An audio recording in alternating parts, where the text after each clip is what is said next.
go. We were looking forward to this training for quite some time, so I'll just turn it over to you at this point. You want to give me the screen?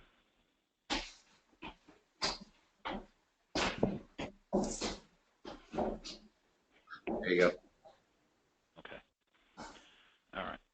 We good? Rob, you recording this? Yes, we're good. Yes, I'm recording. Okay. Okay, great. So let's do this. Let me walk through what we've done over the last 6 years in automotive, okay? And from that, you'll get a really good feel for how we ended up able to do what we're able to do today, all right? So the basic functionality of our system is that we can go into any PMA, which is what automotive calls their primary marketing area, okay, for both new and used cars.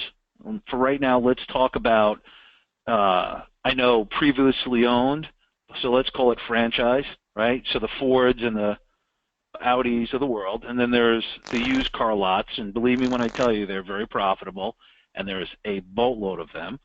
But what we've specifically started out doing is in the Fords of the world, right? The big companies, the franchises, all right? So 6 years ago, we started a company, and one of our clients was a company out of Florida, and they had an automotive program.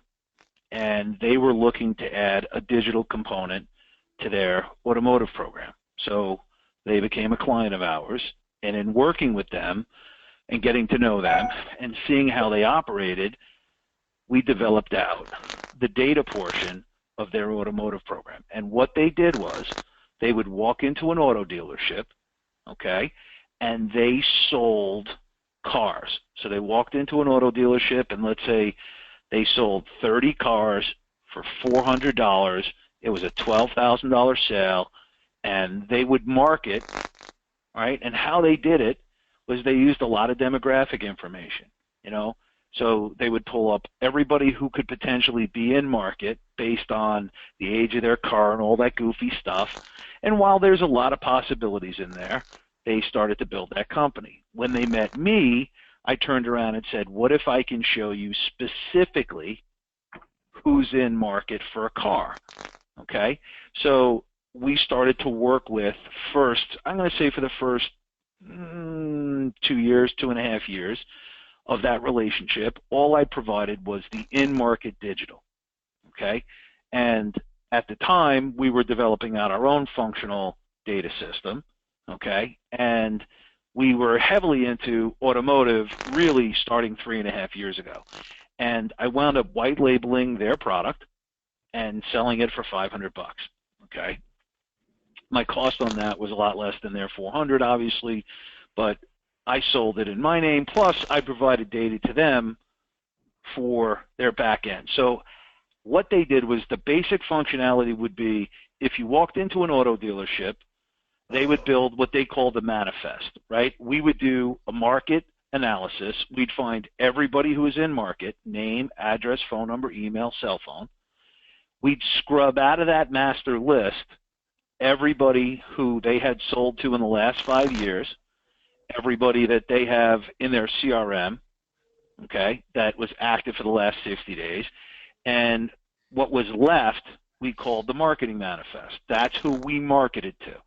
So if we made a sale and they were on that marketing manifest, right, so we would market to them. Now, I'll come back to how we did it because it's important that you understand how we did it.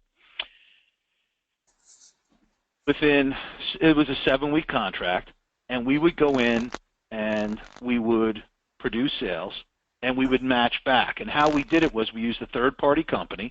We would send our manifest, and the dealership would send what they call their DMS, right, their data management system, all their sales. And if any of their sales were on the manifest, we got a credit, right? So we got paid per car, right? We didn't sell advertising. We sold per car. Now, there's a lot of things that we developed from that point, but the reason we were successful is really simple. Most marketing is done incorrectly, okay? So people do what they call spray and pray, right? If there's 100,000 people in your market, let's advertise to 100,000 people. Stupidest idea you could ever do. Now, when you look at automotive, there's 3 tiers, right? Tier 1 is the OEM, right, the Fords. And then Tier 2, you have things like the state Ford group, right? So there's all sorts of advertising being done on Tier 1 and Tier 2 to your entire marketplace. They see Ford ads, they see local Ford ads, and then the third level is the dealership, right? So they have big budgets, 50, 80, 100, 300, depending on the size of their dealership, $1,000. Digital on automotive is a $6 billion marketplace, okay? The most expensive advertising online. To run an ad at Edmunds, which is one of the top automotive sites, just to show a single impression costs 2 cents. It's somewhere between $20 and $25 CPM per thousand, right? So it boils down to about 2 to 3 cents per ad, just to show a single banner. So what we were doing was really simple. I was identifying everybody that was in business, in market, right, that was online preparing to buy. They were researching, and we would give that data to our marketing partner, right? And they would market to them across multiple channels. They would do email, they would do digital, they would do Facebook, they would do display, they would do Google, they do YouTube, they use Instagram, they did outbound calls even, they did direct mail, whatever they had to do to get somebody to the website and somebody to the lot, okay? And they were able to do that across all those channels because they were not advertising to anybody outside of who I gave them.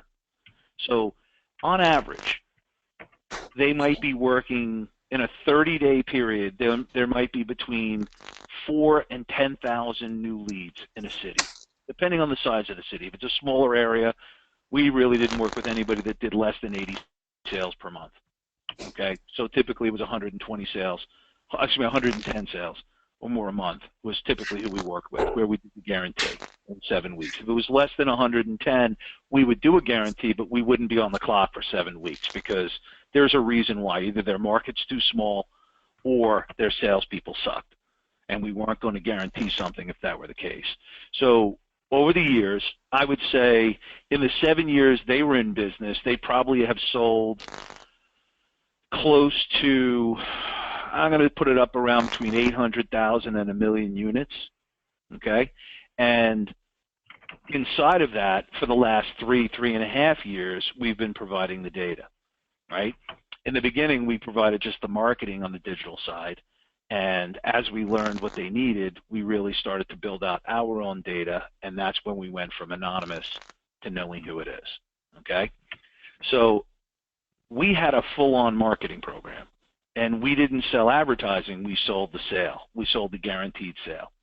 And the reason we were successful, one of the biggest mistakes, I started to say this before, in advertising in general, but in automotive it's even worse, is they advertise to too many of the wrong people, right? They're throwing seed on cement. It isn't going to stick. Maybe in 3, 4, 5, 6, 8, 10 months, they might buy a car, but they're putting the same amount of money and effort into somebody who has no interest in buying, and somebody, excuse me one second, that'll just keep beeping here. Somebody sent me something. Okay. Somebody, they would spend the same amount of money to somebody who was not in market. And I'm going to show you the presentation slides. You'll see what I'm talking about. The average market breaks down like this. 3% are buying now. 7% are open to it, but they're not actually looking. And then you have 30% that aren't thinking about it, 30% don't think they're interested, and 30% know they're not interested. Now, the Tier 1 and Tier 2 in automotive, they're going after the bottom 90%. A dealership should focus on the top 10%, okay? We found all the people that fit the 7% that are open to it by not looking, and we pushed them until they started researching. But because we were working off a manifest where we knew them by name, so we knew we were advertising to Robert. It's that simple, okay? So we knew when Robert showed up at the website. We knew when Robert responded to an ad because that meant he was a much better lead. Maybe Robert gets a phone call. Maybe Robert gets a direct mail piece. Maybe Robert gets a special incentive, okay? And what we did, because we knew who they were, being smart marketers, we also knew the equity value in their car. We knew the car that they were trading in. So our advertisements were saying things like, we know that you can lower your monthly payment by $79. And we knew this because we knew we were talking to Robert, we knew how much equity he had in his vehicle, and we knew exactly what his credit was, and we could lower his payment. See, when you know who you're marketing to, not only are you not wasting dollars on the wrong people, but now you're focusing, okay? And so there's a simple analogy that we teach people. If I were, and you know what, you guys can all type in your answers because I can see your chat, and I want you to think about the answer before you type it in, because it's going to tell you a lot about your knowledge about marketing and sales, okay? So I'm going to get the question. Give me 10 seconds here. I want to make sure I read this right, because I always do this and I always say it wrong. Here's the question. If I offered to set you up in the food business, okay, and let's say that's a hamburger giant, okay, and I said to you that you can have any one special advantage you want, what would it be? I'll say it again. If I offered to set you up in a hamburger stand, right, a hamburger joint, okay, and I said that you can have any one special advantage, what would it be? So let's see your answers here.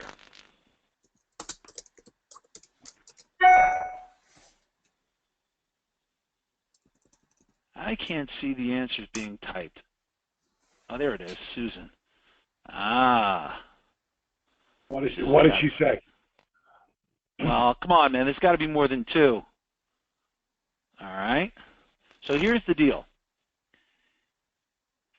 Susan got it right. Okay?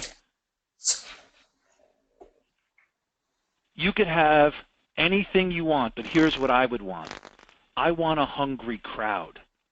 Okay? Doesn't matter what the quality of the meat is. And here's the reason why. When you're hungry, I'm sure you're like me, you'll eat anything. Okay? So think of a marketing campaign. Let's say that you have world-class marketing, but you select the wrong audience. Is your world-class marketing going to have any sort of bearing in terms of results? You're going to get mediocre to below mediocre results. Okay? But if you have the right selected market, and let's just say, for argument's sake, you have average, mediocre marketing, you're going to have superior results. Now, what we did, and the reason why I'm going to show you a bunch of these case studies, the reason why we were so good at what we did was because we targeted the right people. We targeted the starving crowd. These are people that are in market. These are people that are shopping, researching, spending time, okay? And we knew that if we put a quality marketing message in front of a quality selected market, we were going to have superior results. Now I'm going to tell you another little secret. Not only do I want a hungry crowd, here's what else I would ask for. If I could have a second advantage. By focusing your money, okay, you're able to make sure that you get the definite impact you're looking for, okay? Sometimes when you advertise to people, if you've been in sales, long enough, 80% of your sales come from after the 5th or 10th or 12th or 15th contact, right? You're not going to get the one contact, one sale every time. You're going to have to market to somebody. Now, online or offline, same thing. So if I sent you, Rob, 100 emails in a day, I'm going to piss you off. If I sent you 100 emails in a week, I'm going to piss you off. If I sent you 100 emails in a month, I'm going to piss you off. But if I showed you 20 ads in a day and I did it like this, 1 email, 2 Facebook, 2 Google, 2 YouTube, 2 Instagram, 2 Twitter, 1 Pinterest, a direct mail letter, and an outbound call. You see what I'm saying? By spreading it out, there was a Harvard paper that was produced, and they looked at, I think it was almost 600 companies over a 5-year period. The companies that advertised the most, they looked at every factor they could find the companies that advertised the most were the reason why they made more money than everyone else. They advertised. Now, unless you have an unlimited budget, which most companies don't, even a dealership has a finite budget internally, they need to focus their dollars. Okay? Let's think each advertisement is a touch. What if you have to touch somebody 20 times? You can't afford to spend 20 advertisements on someone who's not looking. Okay? Now, I'm going to show you, when we get through this, how we know. Okay? But the first thing I want to explain to you is this. If you've ever been retargeted, right? You landed on somebody's page, they dropped the retargeting pixel, okay? And then when you left that site, the ads would show up, okay? That's retargeting. That concept is the core of what our technology does, okay? It works off the same premise. Now, we happen to own what's called a DSP, a demand-side platform, and we have all that technology, all right? But it's from that that we built what we're able to do now. So let's assume instead of you showing up at a website, let's say that Rob goes to buy some tickets because he's going to take his wife to a concert, okay? And during that purchase, okay, Rob has a cookie placed on him on the same page that Rob gives his email address. What I'm able to do off of that, and here's why it's important. When Rob commits a transaction, we know one thing. It's a human being. And the second thing we know is that the email that we're going to attach to that cookie was given to us by the consumer, Rob, right? So we know we have a human being. We know that it's passed by the consumer. So that cookie, okay, enables me to retarget Rob, but it also enables me to do a whole bunch of other things, okay? Once I have that information, okay, every single person that's in my system, I know is a human being. I know that the identifier was given to me by them. So whatever behavior that we're tracking, okay, I know that that behavior is theirs. So if I append an email address with a name and an address and a phone number and a cell phone, which is very easy to do, I can track people. So we track upwards of 120 million people across, for example, 5 billion URLs, right? Almost 300,000 top-line domains. In addition to that, we track those 120 million people as they do their keyword search. We track those people on their campaign response, things like display ads, mobile ads, video ads, email ads, direct mail ads, okay? Social media behavior, mobile behavior, content, 10 to 15 billion individual pieces of behavior on those 120 million people, okay? Now, we absolutely, if anyone's confused, hold on one second, I'll answer the question. I am, Samit. I am saying that, okay? But that's not the only way we secure data, okay? But it's definitely an originator for us, okay? I said sale. Do I mean qualified lead that you pass on to the dealership? Right, I apologize. I'm still talking about the sales that we did for people because I want you to see what we found when we were selling the sale, that there was a lot of internal problems spending $15,000 because we represented 25% of their budget, sometimes even more. And because they literally live on a month-to-month schedule, we were a 7-week process because email was a big driver for what we did, okay? And so we went over the 30 days. So what we found was the amount of time and money we were making trying to get these sales, we were trying to come up with a better product, and here we are. Instead of we're selling the data and letting them do it. Because a lot of auto dealerships now have what's called the BDC, right? Their Business Development Center. They're capable of doing it in-house. Okay, so I apologize, Samit, if I said sale. I was referring to the sale program that we ran before we started selling data. You guys are selling the data, okay? But again, I want you to see how we're able to do this.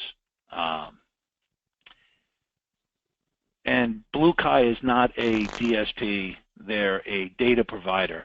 And years ago, we used companies like that. Now we source our own data, okay? And the answer to your question, everything we're doing now with data is what's called programmatic direct, Sumeet. And I'm answering a question, I apologize, but I'm just going to answer him directly. Everything that we do now with data is programmatic direct, and I'm going to cover that today, okay? So here's the thing. We have the ability as a company to go into any automotive market, right? And we're able to see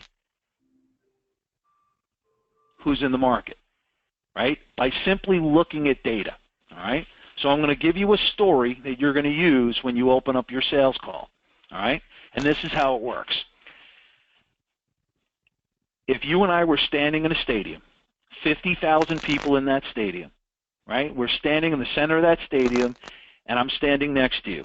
And I ask you to take a look at every single person, all 50,000. I really want you to look at them, study them, and try and recall, because I'm going to ask you a question. All right? And when you're done, I want you to close your eyes. All right? So you've looked at everybody in the stadium, and you're comfortable that you can answer my question. You close your eyes, and I ask you the following question. How many were wearing red shirts? Don't open your eyes now. All right? Any answer you're giving me is going to be a complete guess. Okay? And even if you got it right, it would be 1 in a billion guess. Okay? But now I want you to open your eyes, and I'm going to ask you that same question. How many are wearing red shirts? Okay?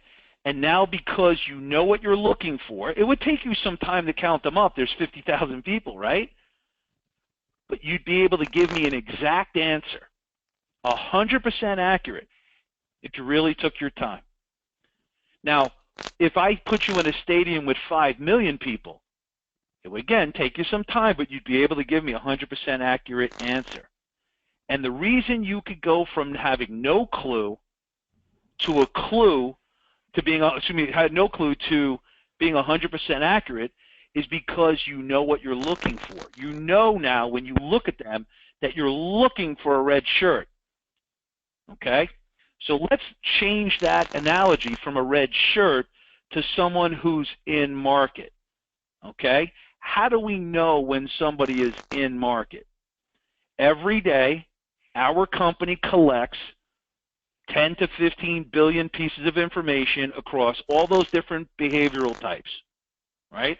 The navigation on the URL level, keyword, campaign response, social media, mobile behavior, okay? And again, because I explained to you, we're not just tracking some anonymous person, we're tracking a specific person, okay? We're tracking Rob, right? We're tracking a specific human being.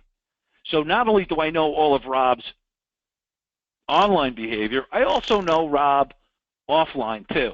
I got all his demographic stuff. I know what kind of car he drives. I know how old it is. I know everything, right? I know how many kids. I know their ages. I know his income. I know his credit. I know all sorts of things. But so how do I know who's in market? Okay? Now, every day, we're collecting 15 billion, 10 to 15 billion pieces of behavior. Excuse me. When we made a sale, remember I told you, right? We sent out to a third-party company. They sent all the people that they sold to, and we sent all the people that we marketed to, and whatever ones matched, okay, we got paid. So what I did with that information was, let's say Rob was one of those people that we marketed to, and Rob bought a car. I would take Rob's information, I would go back into my database 6 months, and I would build out what I call Rob's path to purchase. His digital behavior chronologically laid out every day for 6 months prior to him buying a car. Okay? Think of those individual behaviors as signals. Okay? So when you decide who to target, you use those signals. Now, here's the thing. We've all been in sales. Let's say that the first sale you make, the person's redhead, and they're left-handed. And then the second person is redhead and left-handed. Okay? Does that mean you should only target red-headed left-handers? No. Why? Because two people don't make a pattern, right? You need what's called statistical significance. Okay? So what we're doing here is we're taking every sale. Now, I've been doing this for a little over 3.5 years, probably about 350,000, 400,000 sales. I've onboarded every one of those sales. I've gone back. I've built out their individual path to purchase, and I've profiled every single solitary one of them. Right? So I know all of the potential signals, and I know which signal is more valuable than the next one. So we've done what's called, we've weighed them so we can lead score somebody. Okay? So when Rob gets into the market, okay, he might type in Ford minivan, okay, as his first keyword. That's a word that I would say is somebody who's outside the market just entering, right? He's entering the market. That's his stage. Automotive sales cycle is 16 weeks, right? So we're able to not only tell you who's in market, but where they are in the 16 weeks. And we can give you their behavior to that point on a scale of 0 to 10, right? So if Rob's, let's say, a 2, that doesn't mean he's a bad lead. We would put him 2 with an arrow up, meaning he's climbing. Now, if Rob's behavior drops off and he doesn't do any more, we would change that from an up arrow to a down arrow, okay? So that way when our clients look at our data, our leads, they realize that this is an ascending or a descending score, okay? And how we create the lead score is important because they'll be able to market to them. Now, we don't add lead scores until the 3rd month. Again, statistically significant. Every dealership's different, and we want to make sure that they're getting the right information, right? Not just the standard one. So we create lead scores specific for their PMA, their primary marketing area, okay? So think of it like this. All I have to do, now I know what a red shirt is for someone who's in market, right? Because I profiled. I did a conversion profile on over 300,000 sales. I know all of their digital behavior. Now, do I know all of it? I mean, I say all. I probably have maybe 30 or 40% of their online behavior. I don't have every last bit of it, but we have a tremendous amount, enough to be able to predict. We use artificial intelligence, okay? A subset of artificial intelligence is machine learning, okay? And then a subset of machine learning is deep learning. So this is what's called an algorithm, right? A formula for us to just crunch through the data and analyze it and predict. And because we're able to not only get the sales from the dealership, but also have our pixel on their website, okay, we have a feedback loop that lets us know whether or not our predictions are working, okay? So what we do when we sign up a dealership is we put a pixel on their website, okay? And let me explain how a retargeting pixel works. Let's say Rob shows up to that website. The first thing the pixel does is it looks at Rob's browser, right? And he's looking to see if we've already placed a pixel there. Now, if we had, when we issue a pixel, we give it an internal identifying number, right? So we don't call him Rob, he's 7928, right? We give him a number. That number then gets stored in a table. We call it a match table, right? And then we add in the email, then we add in the address and the phone number and all the behavior, okay? So the first thing the Smart Pixel does on a dealership's website is look to see if a pixel exists on the browser of the consumer visiting. And if it does, then we know who they are, okay? If it's not somebody we know, we place a pixel, and if later on that person opts in, right, when they do a transaction, we can figure out who they are after the fact. But either way, we're able to analyze who comes to a website, okay? So now I can tell you unequivocally, irrefutably, with 100% accuracy, right? It's called deterministic data, who's in market, right? Because we've done it off a transaction, and the identifier, the email, so we know it's Rob, was given to us by Rob, right? So we're tracking Rob in our database, right? Our billions of pieces of information every day, okay? And we're able to look and see all of Rob's behavior, okay? Now, we're doing this specifically for auto, but let's just say that we wanted to see if Rob's in the market for life insurance, or if Rob's in the market for a tactical flashlight, or Rob's in the market for an RV. It doesn't matter. All we do internally is we build out the buying signals, right? And then we go into our database, just like you would be in that stadium. It wouldn't matter if there were 5 million people in that stadium. You can identify every red shirt. And when you're using technology like we're using, it's not complicated, okay? So I wanted to show you a couple of these. This is a 2-month contract for a Chrysler dealership in California, okay? So in the auto program that you're going to be selling, you're going to sell 3 types of leads, okay, in-market leads. The first type is called a conquest, right? This is somebody that they've never sold to. Now, in our contract with them, when we were selling the sale, it was 5 years. Well, we don't have that limitation with the data. Anybody that is not an existing client of theirs is a conquest sale. So we sell conquest leads, all right? A conquest is somebody that they've never sold, i.e., also known as their competitors' customers, which is, in the automotive industry, a very, very prized thing, okay? The second thing we do, we call it animation. It's just a fancy word.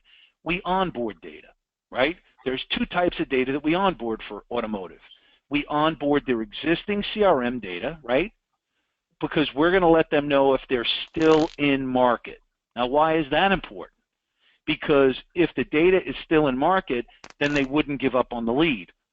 We're all in sales, and I'm sure a lot of you have also managed other salespeople. We all know everybody wants the new leads, right? And if you've seen Glengarry Glen Ross, you know, we want the new leads, right? The whole movie was based around leads.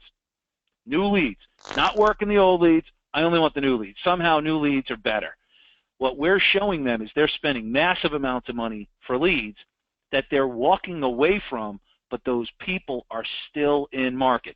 So when they onboard their CRM, we give them an alert to let them know that the data is still in play, that lead, is still in play. They're still in market, okay? The second thing we do is they onboard from their DMS. Their DMS stands for Data Management System, right? So data management software, their sales, their past sales, okay? And what we do then is we alert them to let them know if their past sales are back in market, okay? Reanimation is that. It's a combination of CRM and DMS data, okay? So in this particular contract, the way we did it, we charged them $400 per sale for 60 sales, $24,000 campaign budget. Our contract with them is if we produced more than the 60 sales, they get them for free, right?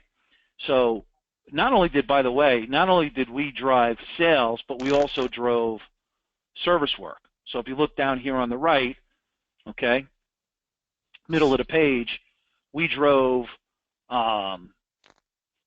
69 ROs, okay, repair orders. So they put another 14,000. Now think about that. If we generated any service work, we never charged them for that. That was free. So for example, a $24,000 contract, they got $14,000 in sales in service work for free. So in reality, all these dollars that we offset brings the actual acquisition cost down to $316. And if you put in the $14,000 for service, it comes down even further. Okay? So we would produce these reports.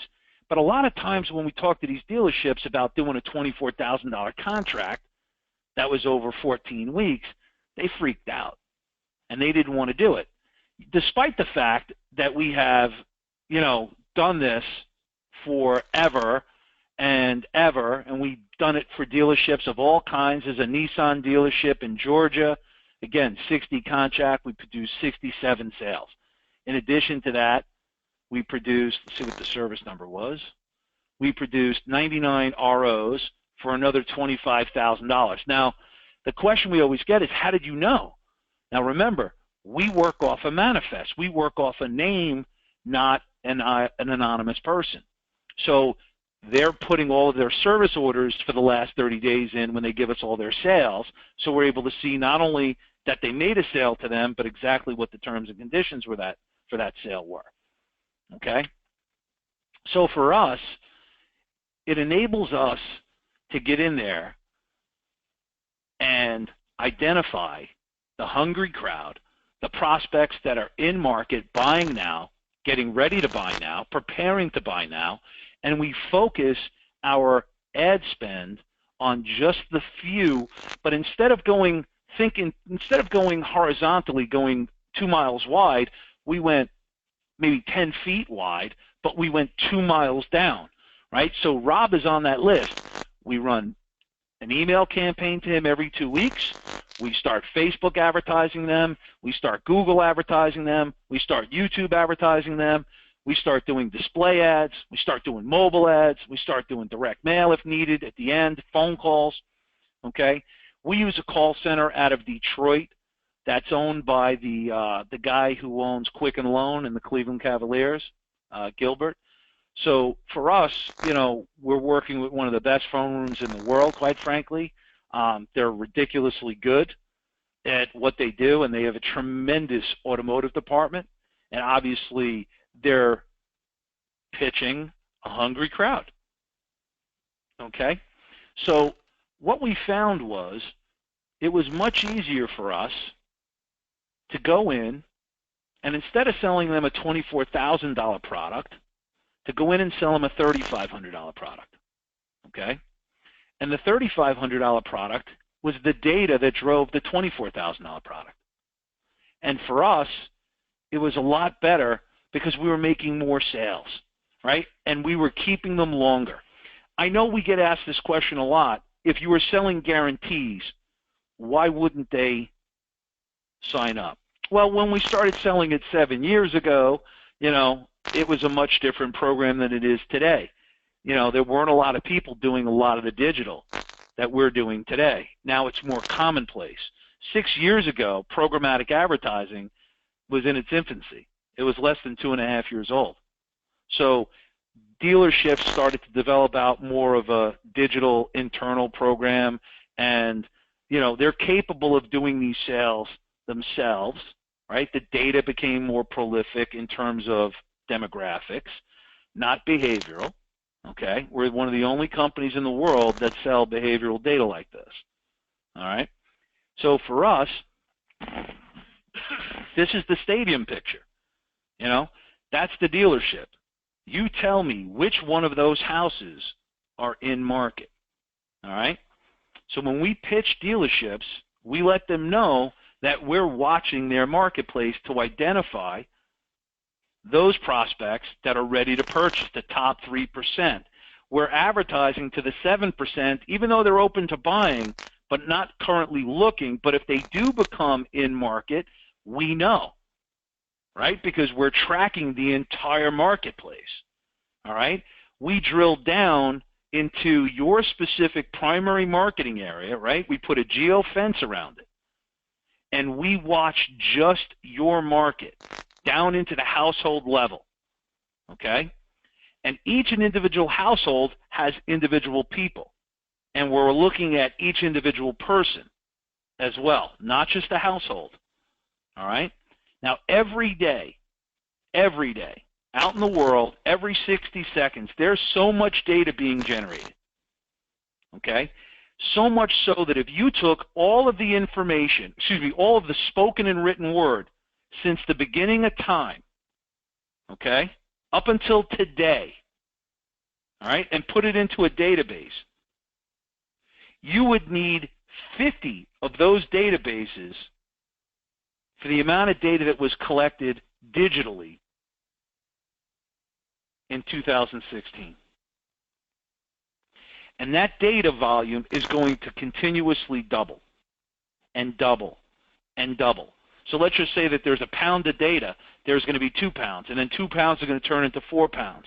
Because, and I'm going to get into this at the end, we are involved in a system all over the world, okay? If anyone uses a cell phone, if anyone uses a Fitbit, if anyone has a refrigerator, all of these devices are producing real-time data, and it's all tied back through an identifier, okay?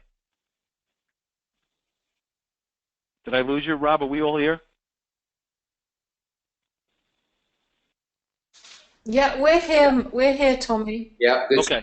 I just want to make sure it started to bounce on the bottom, so I didn't know if I lost you. So No, we're here. okay, every single day, every 60 seconds as an example, there's almost 700,000 search queries. So in automotive, we're tracking over 1.2 million keywords in automotive alone. Okay? There are 600 new videos on YouTube uploaded every 60 seconds for a total of 25 hours of new information. All right?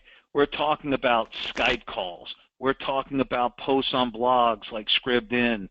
We're talking about all of the social stuff being done at Facebook, all the social stuff being done at Twitter, right? We're talking about tracking 120 million people across all of these things. And every single day, down to the individual Rob level, right? Not anonymously.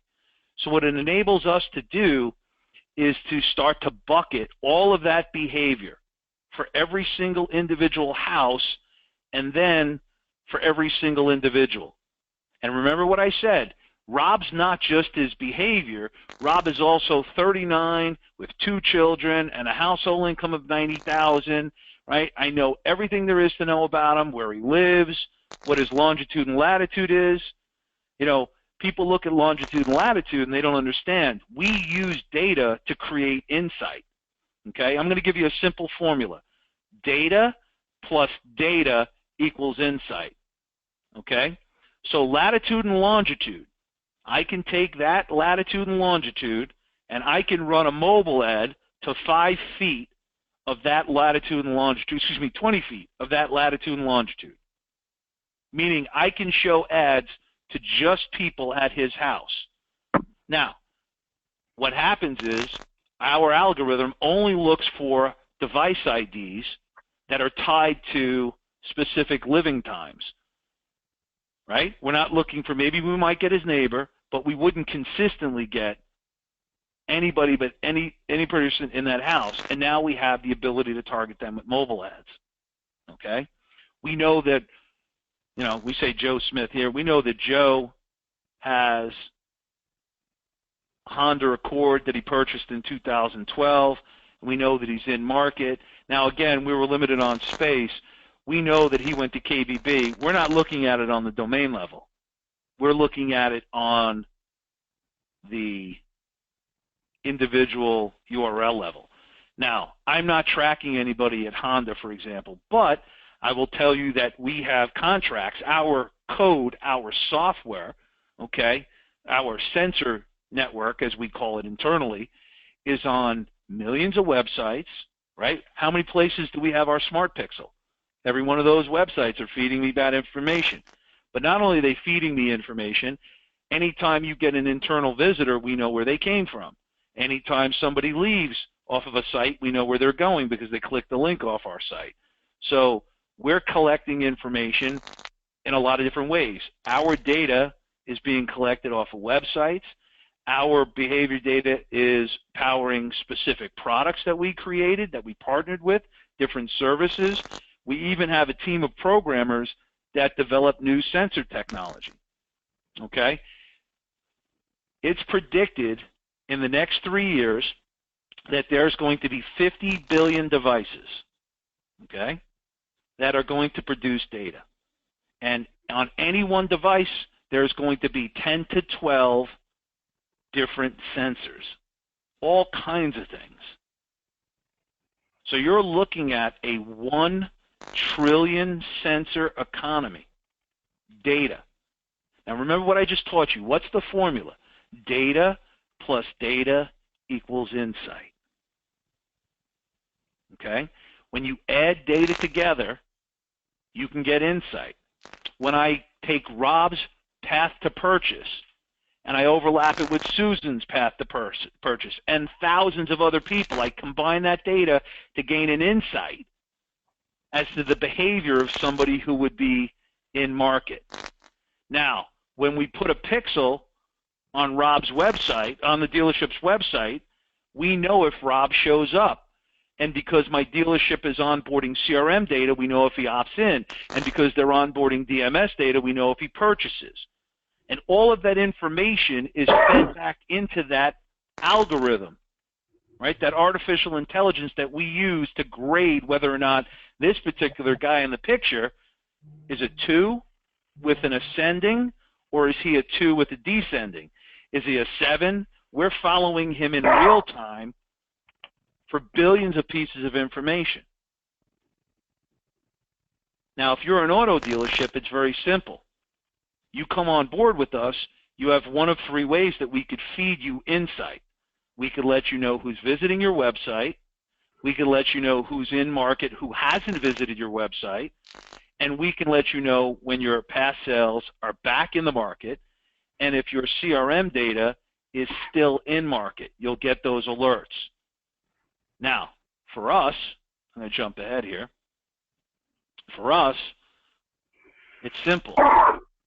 You're paying us to track and to analyze, right? To collect data in your PMA on an individual level, to analyze that data and give it to you in a format, okay, so that you can market to it across 10 different ad channels: Facebook, Google, YouTube, Instagram, Twitter, mobile, email, direct mail. Excuse me, mobile we'll put on the side for a second. Email, direct mail, outbound phone call.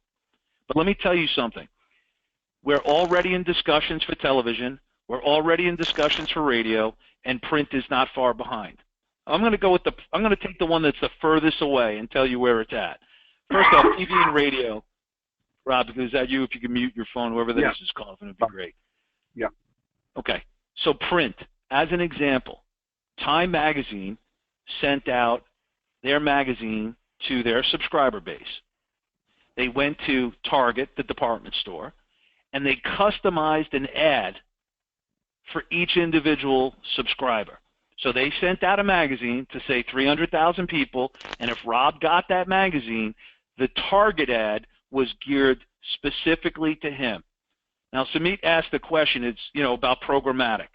When you go to Facebook, okay, when you go to Facebook, you program Facebook, okay? When you go to a DSP to do mobile, to do banner ads, you program the software. You say to Facebook, I want to target people who are 40 years old, male or female, with income of this, right? You're programming it.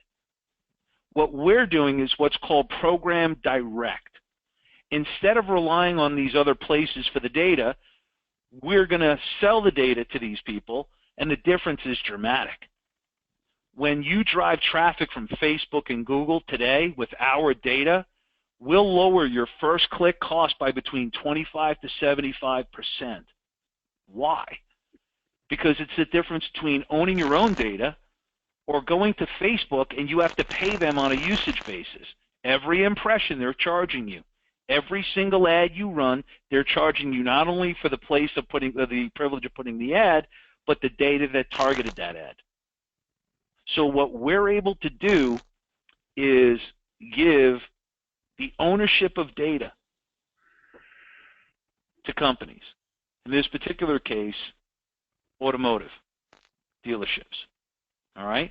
So we collect all the data in the marketplace, we analyze it, and then we give it back to you in a format so you could utilize it. So let's talk some basic fundamentals. What I love about technology, as sexy as it can be, as sexy and as cool as this, I'm 50 years old. I've been in business 30 plus years, and I'm going to tell you several things that I know for a fact about advertising and making money. And I have sold probably in the billions of dollars worth of products. I've made myself millions of dollars, and these are the fundamentals. Visibility, okay, frequency, recency, and consistency. Rob, do me a favor, buddy. Please mute your phone, or whoever that is that's talking, because you're like heavy breathing and can hear you in my ear.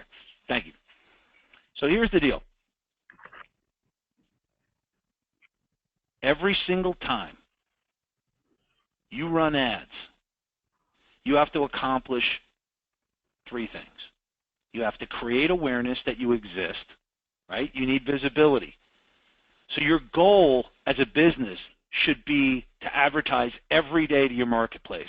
A dealership does that. Now, you can't advertise one-to-one like you can't call everybody in your marketplace. You use our data to segment out, these are the people we're going to put a full court press on, because these are the people that are closest to making a purchase, which means that these are their best profit opportunities, the people that we sell. These are the people closest to handing them a check to buy a car. These are the people that they're closest to getting a profit from. Okay? So visibility. On the tier 1 and tier 2, they're advertising to everybody in the market. This is the list that you're going to market to, the starving crowd, the people that are ready to buy one-to-one. You're going to do email. You're going to do direct mail. You're going to do outbound call. You can afford to do that because you're not doing it across the board to everybody in your marketplace. So we accomplish visibility. And what I love about technology, as I said before, is that it is only good if it's grounded in time-tested, proven principles. You cannot, if you get nothing from this training and you get into business, build visibility with your marketplace. You have to do it one-to-one, one-to-many, every day. That's a must, okay? Second thing you have to understand is frequency. Now, why is frequency important?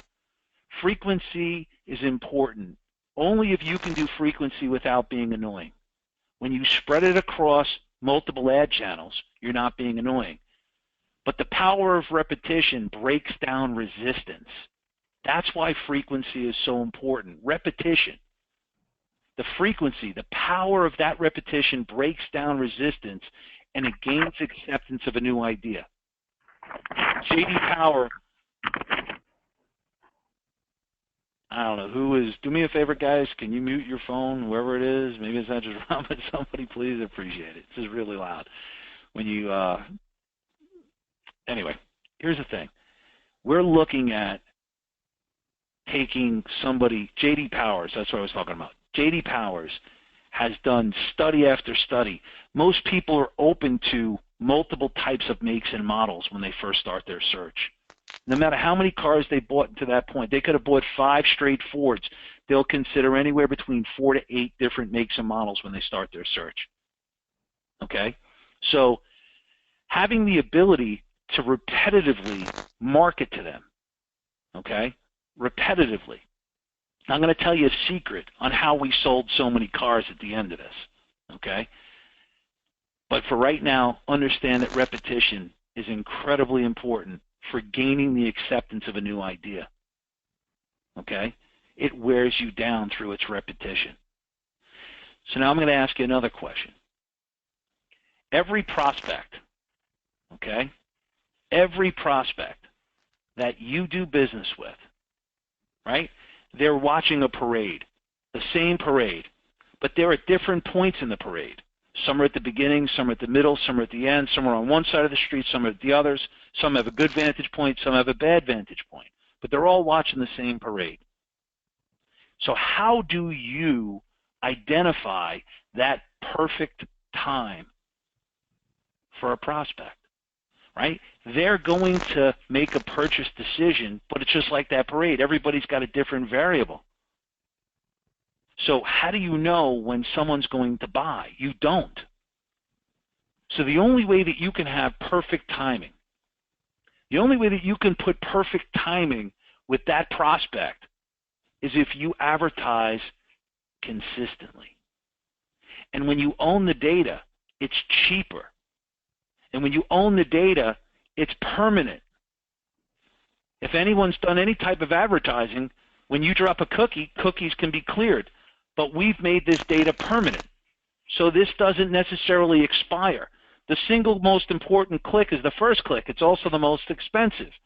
Now, if a cycle is 16 weeks and the cookie lasts 6, you're going to have to turn around and buy that cookie 2 more times, 3 times at the most expensive click cost.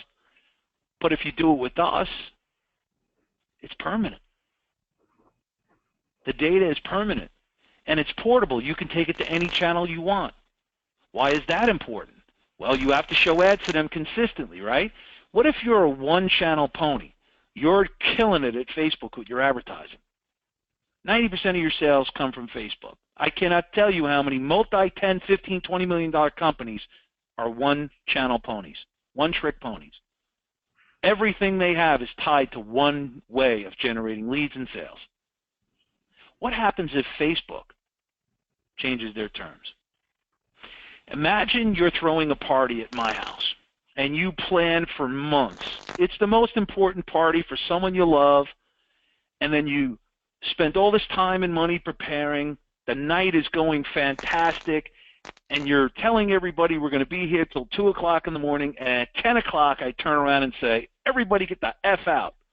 And I turn off the lights and the music, and I kick everybody to the curb. When you don't control where, you're at the mercy of someone else. They change their terms, they change their conditions, okay? When you have a portable lead that's permanent, you can take your lead somewhere else. You're not being held hostage. Now, there's a concept, I won't get into this too heavily, but I do to explain this to dealerships. There's a concept that every business has to compete for profits, okay? So the first person you compete against when you're in business is you compete against rival companies, a company that does what you do. Then there's a substitute. So like a dealership competes against other dealerships. But what's a substitute? You could buy a motorcycle, right? And there's other alternatives to buying a car, right? So while that's not a heavy-duty competitor, there is still competition. What about somebody as a substitute deciding to put off a purchase of a car for another 6 months, continuing to invest money in the clunker they have, right? That's a substitute alternative, right? The other thing is a powerful buyer. Has anyone ever played cards and you have a small amount of chips in front of you? If you're playing poker, you play tight, right? When you don't have a lot of leads and somebody's on your lot, you're going to make sure you don't let them leave. You might be negotiating away profits because you're reluctant to see them leave because you don't have a lot of leads. The fourth thing that you compete against is a powerful supplier. And in the dealerships world, the supplier that I refer to is Facebook and Google and YouTube or wherever else that they're getting all their sales from. Because those suppliers, if they change and charge more, higher prices, or insist upon more favorable terms, what happens to the profit? Okay? So there's a basic math formula for profits. Okay? Profits equals price minus cost. What happens if you have a lot of competition from rival companies? They start negotiating cheaper prices, right? And now you got to drop your price. Let's look at profit equals price minus cost. If the price goes down, what happens to profit? Profit goes down. If you're dealing with very few leads, you have given all the power away to powerful buyers. What do powerful buyers do to companies? They ask for lower prices, and they ask for more. Oh, you're giving me 5 pounds? I want 7. I want 10 pounds. What happens to that formula now? Profit equals price minus cost. They ask for a lower price, and they ask for more service. In exchange, what happens to your cost? It goes up. What happens when price goes down and cost goes up to profit? It goes down, and it goes down dramatically. Same thing with the supplier. Okay, the last one is new threat of entry, and I will tell you, without getting into too much technology conversation, but I'm sure everybody's very familiar with Elon Musk, and I'm sure everybody's very familiar with Uber. Okay, there are growing alternatives to buying cars. Tremendous competition, more than they've ever seen before. They're being squeezed. Now, without getting into too deep of a technical conversation, I will tell you that these things are what's called dynamic value. And what that means is that it is going to change whether we like it or not. The automotive industry is changing whether they like it or not. Okay? Dynamic change is happening all over the place. Anything that is digital is subject to dynamic value. Dynamic value means that it changes. There's not a single thing we can do to it. Look what's happening to Hollywood. Look what happened to the music industry. Technology is going to change everything. This is inevitable, and there's not a thing they can do with it. So if you're not sitting there as a dealership learning who's in market first, if you're not owning the data, you're not getting the cheapest possible click. If you're not owning the data, you don't have permanent data. So you're going to have to buy that most expensive click second and a third time. If you're not finding out about your CRM leads being in market still, or your new or your old customers getting back into market, or learning who's coming to your website, and not having portability with your data when you own it so that you can go to 10 of the biggest and most powerful ad channels in the world. And if you're not putting visibility and the power of repetition and the power of constant ads in your favor, you can't compete against somebody who is. And I left out one thing. Now, there's a study that's been out. It's been done a whole bunch of times. Anywhere between 35 to 55% of the time when you ask a consumer why they chose that particular brand, their answer is, it was the most recent ad I seen. Recency. If a company does not have quality visibility, there's no awareness that they exist. After somebody becomes aware, they start to consider. Now, to consider, you need repetition, you need consistency, okay? But when somebody prepares to buy, right, they're getting closer to making that final decision. If you don't have recency factored in, you're not going to get that sale. You need recency. You need consistency. You need frequency. You need visibility. Because as somebody progresses through a sales funnel of awareness, consideration, preparation, and then action, all of those things have to be there. If you don't own the data, you don't have the visibility that we have. If you don't own the data, you don't have the ability to do this at an affordable price on a frequent and consistent basis. You don't have portability. You don't have the ability to run frequency and consistency and recency. You can't compete against me. And therefore, I have a competitive advantage. There isn't a thing about what we do that they can live without. Now, the problem is most dealerships that you talk to are going to have questions. They're going to have this explained to them. So when we walk somebody through, we take them through 3 stages, right? We make them aware that this exists. The second stage is we nurture, right? We nurture them by educating them, right? We're not looking to make a sale the first time we talk to somebody, okay? I don't try and close everybody I talk to for the first time. Excuse me. I let them know that this exists, and I offer to educate them because there's an opportunity here. All right? Their industry is being disrupted. If anybody knows anything about technology, they understand the concept of disruption. The music industry is a fraction of what it used to be. Hollywood, there are studios being sold today for the same price they were sold 20 years ago. Disruption. Okay? Technology is changing everything. I won't get into the whole conversation about technology, but I will say this much. Maybe we'll set up a time where we talk about technology so that you can understand the underpinnings of all of this. is permanently happening and not going away. Not going away. Okay? Because there's a basic fundamental when it comes to technology. If it can be done, it will be done.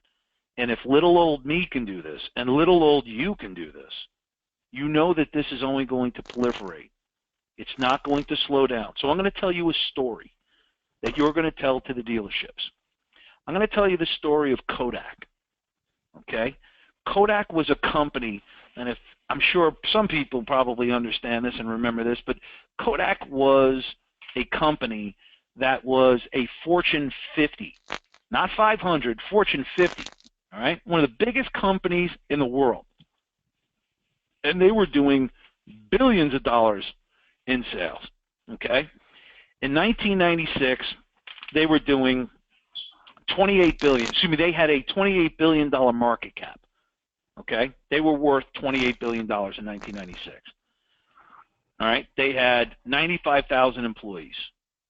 All right, and in 18 years, in 2012, they filed bankruptcy.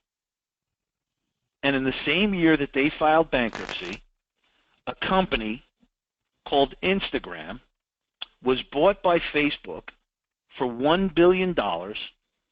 They had 13 employees and 0 revenue. Now, what's ironic about a Fortune 50 company worth $28 billion going bankrupt in the same year that Instagram is bought by Facebook for $1 billion? All right? Now, Instagram was only in business 18 months when they got bought for $1 billion. They got bought as a photo sharing platform, an app, excuse me. All right? And the reason Instagram was bought because they disrupted the photograph industry. Kodak used film. Instagram used digital. All right? Kodak thought in terms of size, their girth, right? Everything was slow moving, right? They were going to be able to control the marketplace and keep everybody in film. Now, without getting into all the technology and how and why this happens, because there is a followable pattern, pattern that will show you exactly when disruption will happen. But here's the irony of the story. Digital photography was invented in 1975. Can anybody tell me who invented digital photography in 1975? Let's see if anybody knows. I know, Rob, you know the answer. Don't type that in. Can anybody tell me who invented digital photography in 1975? That's right, Kodak. Okay? Kodak did. They own the technology that put them out of business. And the reason they went out of business is because they thought in terms of linear, right? Linear is 1, 2, 3, 4, 5. Digital photography follows exponential. 2, 4, 8, 16, 32, 64, it doubles. We live in an exponential world. Anything that can be digital is exponential, meaning it jumps on the exponential curve and it doubles either every 12 months or 24 months or somewhere in between. And you're looking at the auto industry and you're saying to yourself, why does that matter? Well, the sensor industry is exponential. The computers I use to crunch data, exponential. Okay? Every single thing that we use is on an exponential curve. They follow, when you have more than one thing building a product that is on an exponential curve, meaning it's doubling in size every 12 to 24 months, then you follow the law of acceleration, which is a phrase created by a gentleman named Ray Kurzweil. Okay? And Ray Kurzweil is the head of engineering at Google. All right? He's partners with Peter Diamandis, who owns XPRIZE, and they're all partners in a company called Elon Musk's company. I'm drawing a blank on it.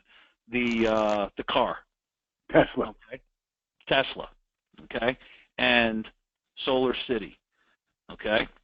So you're looking at, I can give you statistics that'll blow your mind.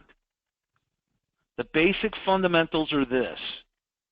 processing speed, right? How fast we process information doubles every 24 months, called Moore's Law. It's exponential. Anything that is digital, what we've done is digitize behavior. Okay? When we go to those platforms, we're directing them programmatically, saying, here, I don't want to use your data, I want to use my data. Okay? I want to target these people. Now, when you coordinate and you target the same person, you have all the powerful principles of marketing working for you. You're educating them. I told you I'd give you a secret as to how we sold so many cars. You ready? Here's what we did. Let's say that we ran 6 channels. 3 of the channels we ran through a direct response. We were looking to get a direct response, a click, a call, something. Okay? The other 3, all we did, so for example, if we ran Facebook ads to you or display ads to you, the ad carried what we called a micro message. I didn't care if they clicked. They ran a sequence in display ads. There were 100 banners, and the first banner would talk about a J.D. Power Award we won. The second one would have a review. Every message, we didn't care if they clicked. Every day they were getting inundated and inundated with advertising that taught them about what our value proposition was. We didn't care if they clicked. We had other advertising that was direct response style. We were looking to get an action.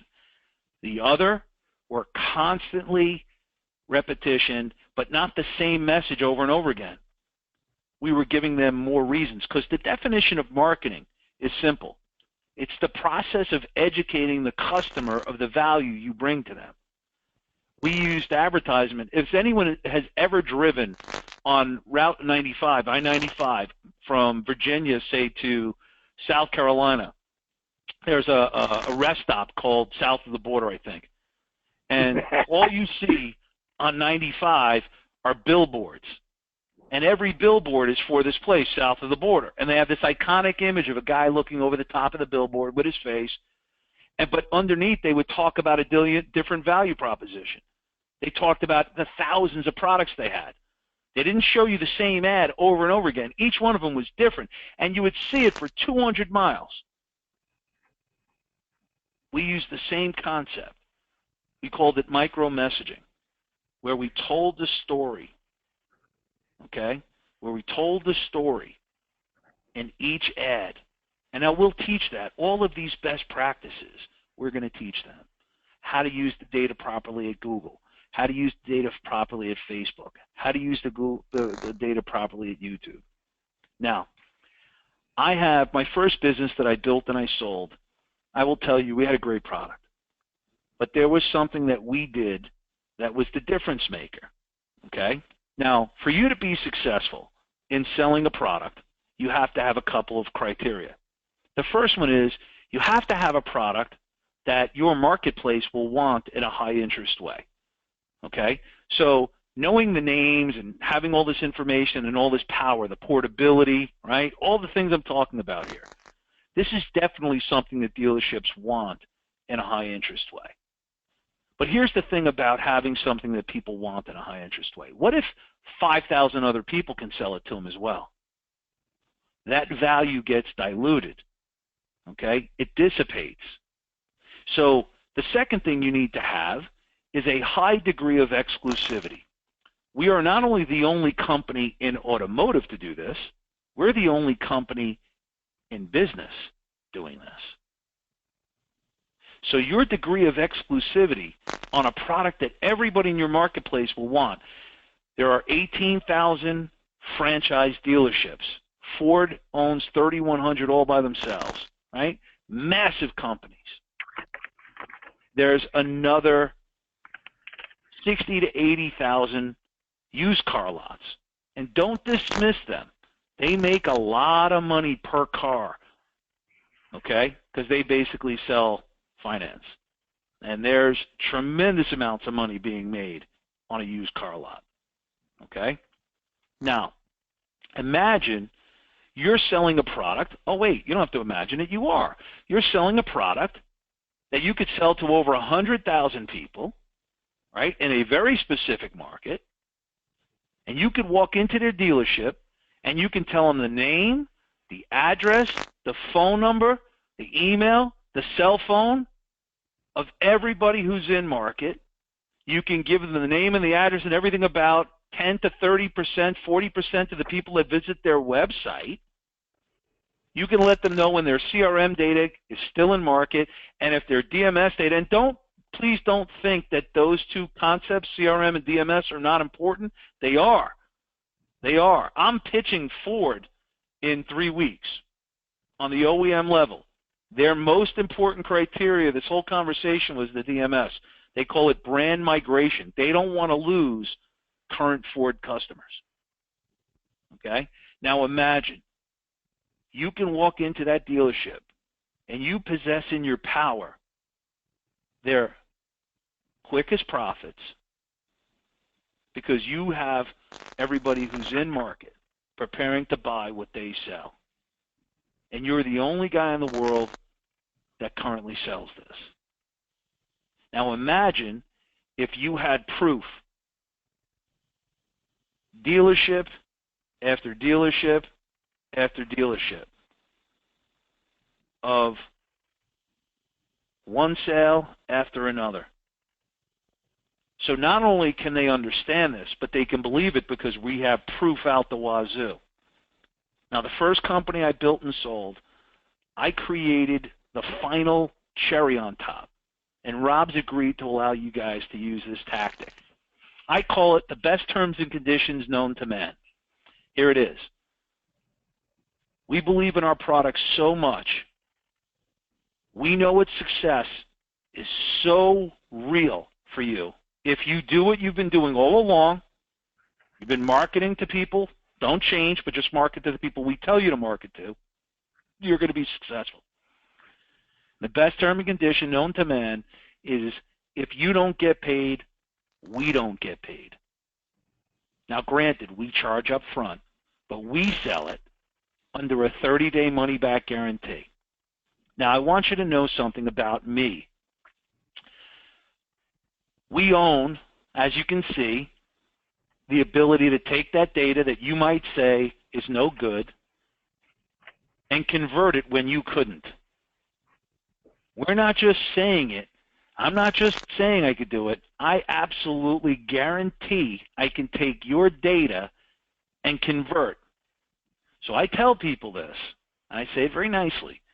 Look, I understand there's risk. I don't want you to take 1 ounce of risk. I want you to feel comfortable about doing business with me. How long do you plan on being in business selling cars in this PMA? That's how long I want to be selling data to you. Okay?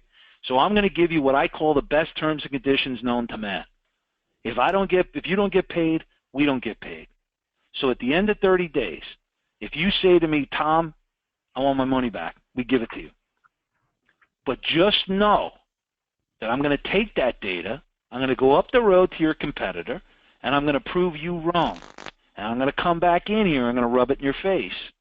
Because you really only have one choice today. The choice is whether or not you want to work with me or you want to compete against me. Because we're coming into this market with you or without you. Now, we have a bit of a conversation and a relationship building here, but I can tell you, I work for this incredibly smart company, and they're going to have somebody using this data in this marketplace.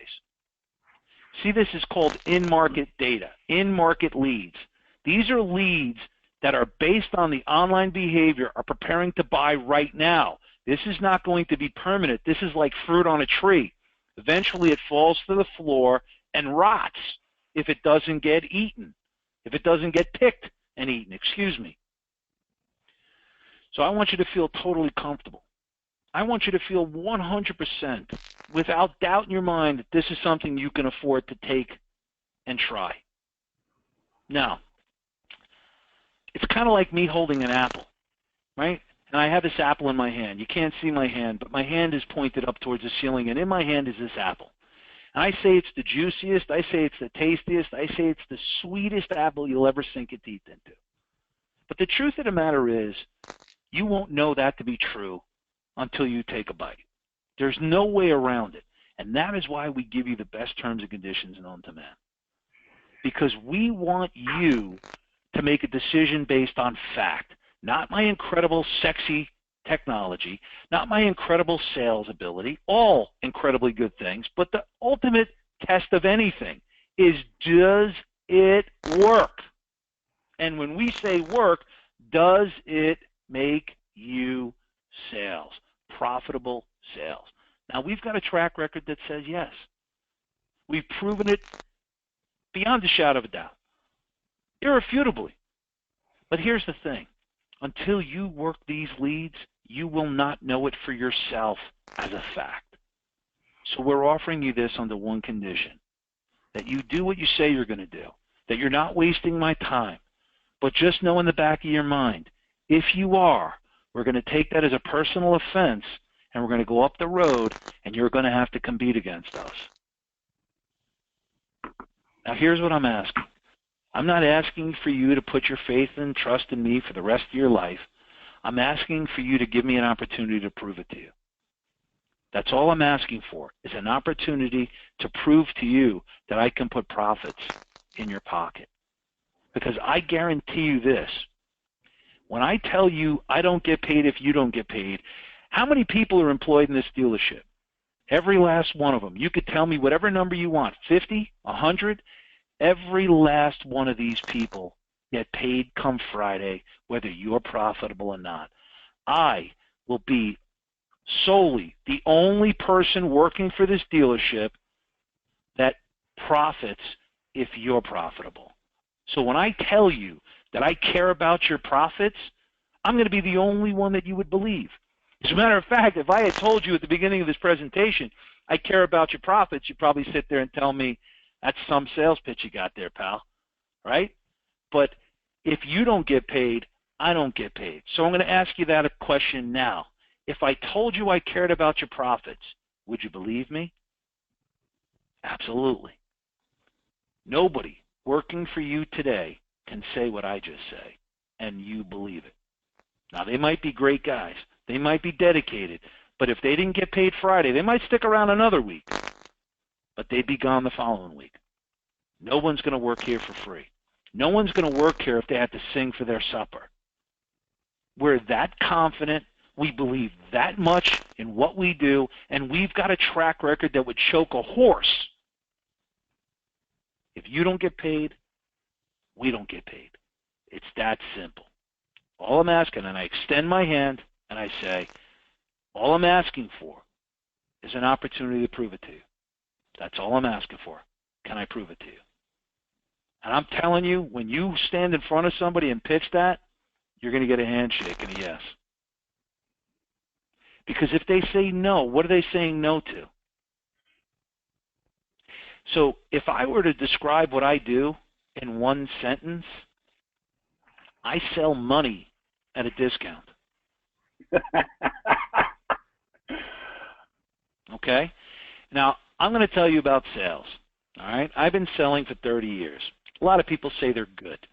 All right? I'm sure you're very good. There's three things I can tell you about selling. Absolutes. Okay? Unequivocal. You have to have them.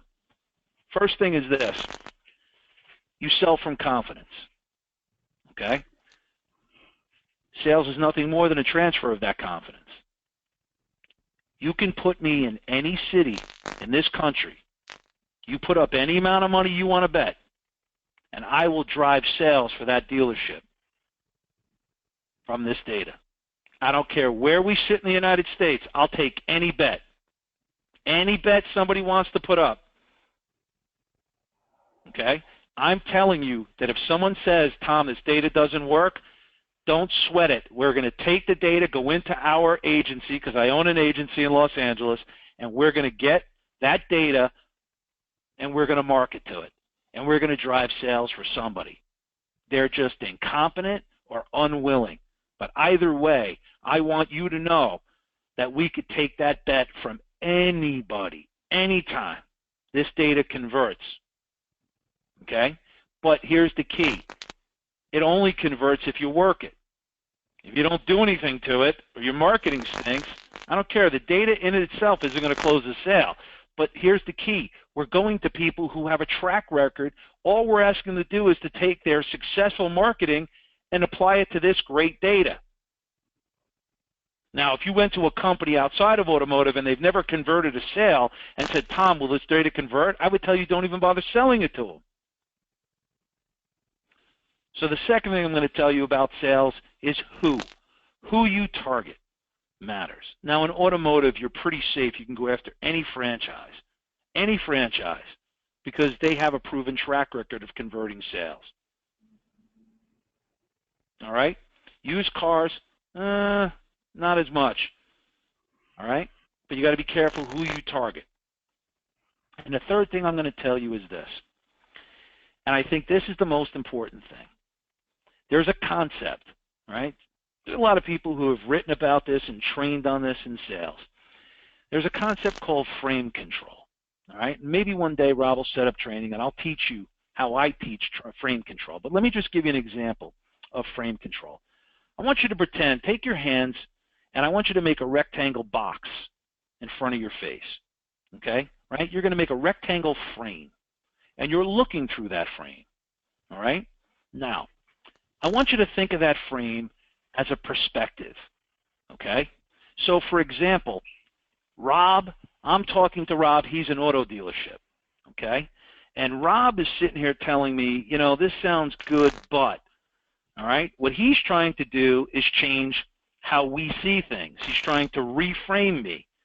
In sales, you cannot allow people to do that, okay? You cannot allow people to do that. I don't care who they are. When you're talking about this, you are the expert, all right? Without question, without argument. Millions upon millions of dollars have been invested in developing this, okay? We've produced, I can't even tell you how many untold millions in sales, okay? A frame is nothing more than the instrument you use to package your power, your authority, your strength, your information, and your status.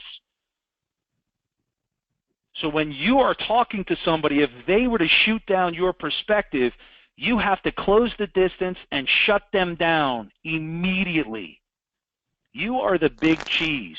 Nobody has your track record with automotive data. Nobody. Okay? So for me, that frame is a point of view. It's a perspective. It's a position. And here's the thing about frames. The dealership guy, the guy you're talking to, he's going to have a perspective. And you're going to have a perspective. And here's the truth of sales. The strongest frame always wins. Frames don't combine. They don't mix. They don't collide.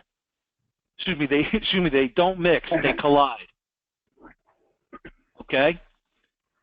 These are mental structures. This is how you're going to see things. They shape the world you see. If you allow somebody to dictate the term, or the perspective in this case, the frame, then they get to associate what meaning. So if they're diminishing it, then they're associating minimum value. You can't allow that to make a sale. Anybody in the conversation, if you ever hear me do a pitch, you could have somebody from the BDC stand up and turn around and say, look, I have no problem. I'll answer any question you want.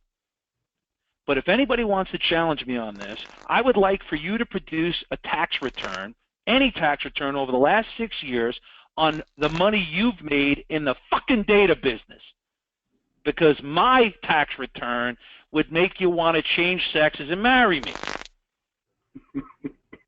I'm good at what I do, but good is not defined as sounding good. Good is defined as money, profit. Okay? And I'm saying this, and I apologize for swearing, but I want you to understand the level of how right we are.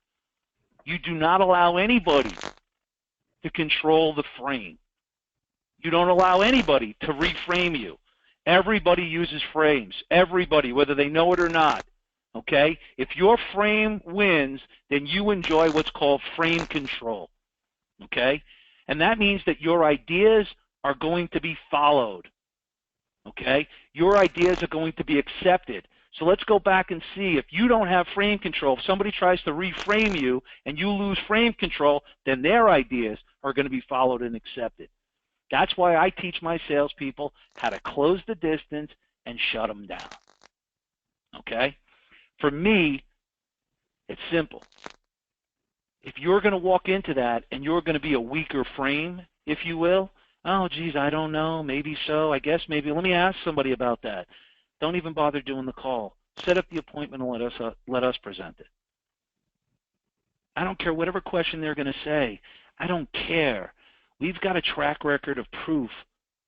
We've been successfully selling cars. How many cars do you sell a month? 100? 110? What if I told you I sell 20 times that amount? 50 times that amount? Does that make me better than you? I think it does. Now here's the thing. I get dealerships all the time. Tom, we drive 20,000 people to our page. Wow, that's a lot. That's impressive. I'm very, very impressed. But you know what would be more impressive? Is if you could tell me the names of the people who visit your website. Tell me their addresses, their phone numbers. And as a matter of fact, you know what would be even more impressive than that? Is if you could tell me their names and addresses and phone numbers and cell phones before they showed up at your website. Because that's what we do. There isn't a single thing that they can say to me that I can't trump. Tom, we've been successfully selling cars. So have I. Have you sold 1 million cars in the last 7 years? We have.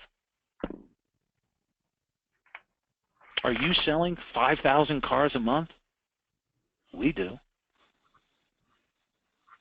Can you tell me the names of the people who visit your website? We can. Can you tell me their names before they show up at your website? We can. How does this compare to, I have no problem with questions, but if they challenge you. Now here's the thing. When people ask me questions before I'm ready to have questions, I shoot them down. That's a form of frame control. Who sets the agenda? The person who controls the frame. Now I'm going to tell you this about auto. Maybe you have experience selling in the automotive world. Pardon all my French here, but they're assholes. They're arrogant, and most of them are degenerates. That's the truth, and I know these people. There's so much turnover because they all talk a lot of crap. And they don't produce and they lose their jobs. Now I'm talking about GMs of dealerships. I'm talking about sales managers. The guys who work in the BDC, hourly wage. Let me tell you something about driving traffic and converting traffic. I could write a book on how to convert traffic. I could write 100 books on how to drive traffic. And if you know anything about driving and converting traffic, you don't have a job. You work for yourself. The single best converters in the world use my software. I know hundreds of them, not one of them. I'm talking about, I could have easily said thousands because I have over 3,000 customers in my DSP. But the guys that are studs, the women that are studs, the people that make money that's just freaky, work for themselves. There's no amount of money you can pay them to work for you. So if you're working in a BDC running the Facebook ad campaign, I'm not impressed. I don't care how many sales you think you're good at getting. All right? Now I'm giving you this little bit of a lecture at the end for a reason. I'm glad you've enjoyed the training and you understand it. Hopefully we get to do more training. But I want you to know that when you go in to do battle, they're arrogant, they're cocky, and they have success. Okay? Now here's the thing why I teach you this. I want you to draw a circle. And I want you to break that circle into 3 sections. One section is 3% of the circle. The second section is 7% of the circle. And the remaining section is 97% of the circle. The 3% represents what you know. Okay? I know my name.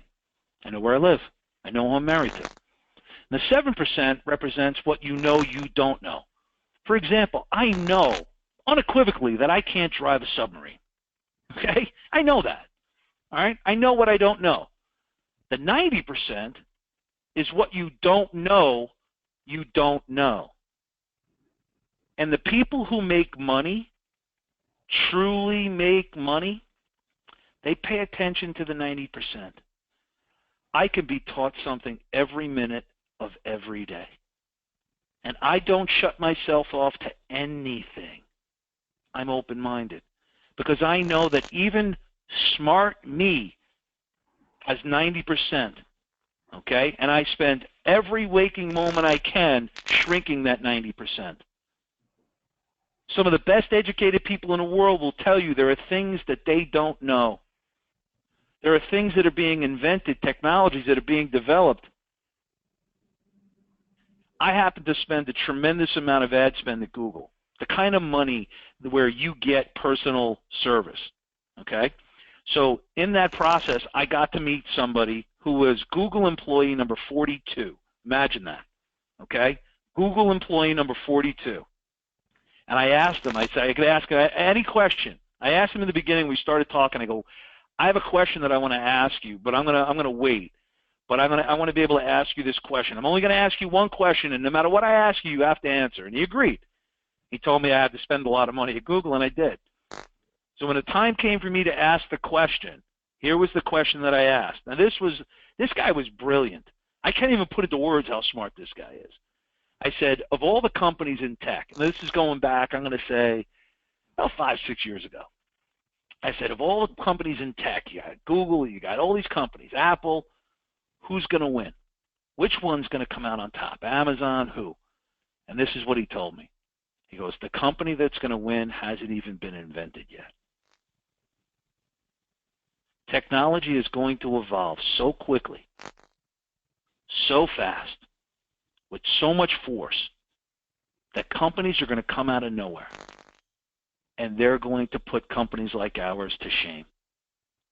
The bigger we get, the less dangerous we are, is what he said to me. Because they fight every day internally to fend off bureaucracies. Now, I am a small company in comparison to Google. I'm a pimple on a pimple on a pimple's ass. You know what I mean? So I'm nobody in comparison to Google. And if little old me can do what I do, and little old you can do what you do, and now soon all the automotive industry will be able to do what you can provide for them. What does that tell you about the future? Anybody who's sitting here thinking that they know more than you is arrogant. And quite frankly, that 90% is really ignorance. And the thing about ignorance is that the skills necessary to know you're ignorant, you don't possess because you're fucking ignorant. It's that simple. You're ignorant. You don't know. All right? So I want you to know that when you walk in the door at a dealership, you possess a power that hasn't been seen, and an ability to help them find their fastest path to profits. Okay? You have something that they want, and it's reasonably priced, and the terms and conditions don't get any better than if you don't get paid, we don't get paid. Every single person you talk to, you should have the ability to close. Take your time, answer their questions, get them comfortable, nurture a relationship. Okay? There's two things about making money, two things about wealth that I try to teach every single person that works with us. Wealth comes from residuals. Residuals come from relationships. I don't make sales. I develop relationships. There's a saying in direct response that the money's in the list. It's the dumbest thing I've ever heard. The money's not in the list. The money's in the relationship. Okay? If you want to tell me the difference between a contract and a contact, I'll tell you. A contact, everybody can have them. Contracts, the difference is a relationship. And I don't sell anything that you can't get a residual on. Because if there's one secret to wealth, that's it. Residuals. The easiest person in the world to sell is an existing customer. The single best existing customer residual is an auto bill. When we sign people up, we're looking for life. We're not looking for one-time sale, 1 month. How long do you plan on being in business selling cars? Because that's how long we want to be in business, providing the names of people that you should be focused on. Your quickest path to purchase. Okay? There are 3 ways to grow a company. Only 3. New customers, Get those customers to buy larger and larger transactions, right? Would you like fries with that? Would you like to supersize that, right? Increase the average transaction value. And the third one is the increase the frequency of repurchase. Everything we sell, you're in charge of getting new customers. We're both in charge of getting them to renew. Okay? It can be done. It should be done. And anybody who doesn't think like that is a poor person. You need to change the way you think. You need to raise your standards. You need to change the way you do business, get rid of your limiting beliefs, and you need to change your strategy. When I meet salespeople, I tell them all the time, simple. It's really, really simple. And I'm a 50-year-old guy, so we all learn sales from Zig Ziglar. It's one of the greatest sayings in the world that Zig Ziglar is famous for. You could have whatever you want in life if you could just help other people get what they want out of life. Now, typically when you meet a prospect, you don't know what they want. In this particular case, you do. And if you don't, I'm going to tell you right now, every one of these people are judged on how many cars they sell every single month. The strain, the pressure that they feel, it's ridiculous. Don't be an adversary. Be a positive, right? Be an advantage, be an opportunity. But if they're not willing to take the chance, the risk, because we reverse the risk, we take all the risk. If they're arrogant, don't waste your time. I don't sell into noise, right? It's the weakest thing you could ever do. I'll turn around and I'll tell somebody, wow, that's disappointing because I really like your dealership. But I'll tell you what, I don't like it enough that I'm not going to compete against you. I'll see you in the trenches. And just know that I personally have made more sales than every single person in this dealership combined for your entire career. I could say that to any general manager. How many sales have you done in your career? 30 years. How many sales do you think you've done? We've crushed that number. And guess what? That's the reason why Ford wants to meet with us. That's the reason why we're selling at the top level, because they see the advantage and the value. Okay? When you walk into a dealership, nobody has your credentials. Now, you may not know everything there is to know about it, but we do. And I want you to know that you are us. We stand behind you. We're here. All right? We don't go through the motions. And the reason we don't go through the motions is because it's a pain in the ass to close. It's even harder to get them to renew. And when you get it there, you got to keep it there. Okay? We don't want contracts being signed and not renewed. So whatever we got to do to get them on the contract, whatever we got to do to get them to renew within reason, trust me, every last person on this call will get on the call. Every last person will do everything in their power to answer questions, provide whatever level of comfort they need. But you possess right now in your hands all that you need. You don't need a single thing from me. Okay? Everyone you talk to is interested in profits. And what you do is you sell money at a discount. You sell profits. For $3,500, they're going to generate thousands, right, per sale.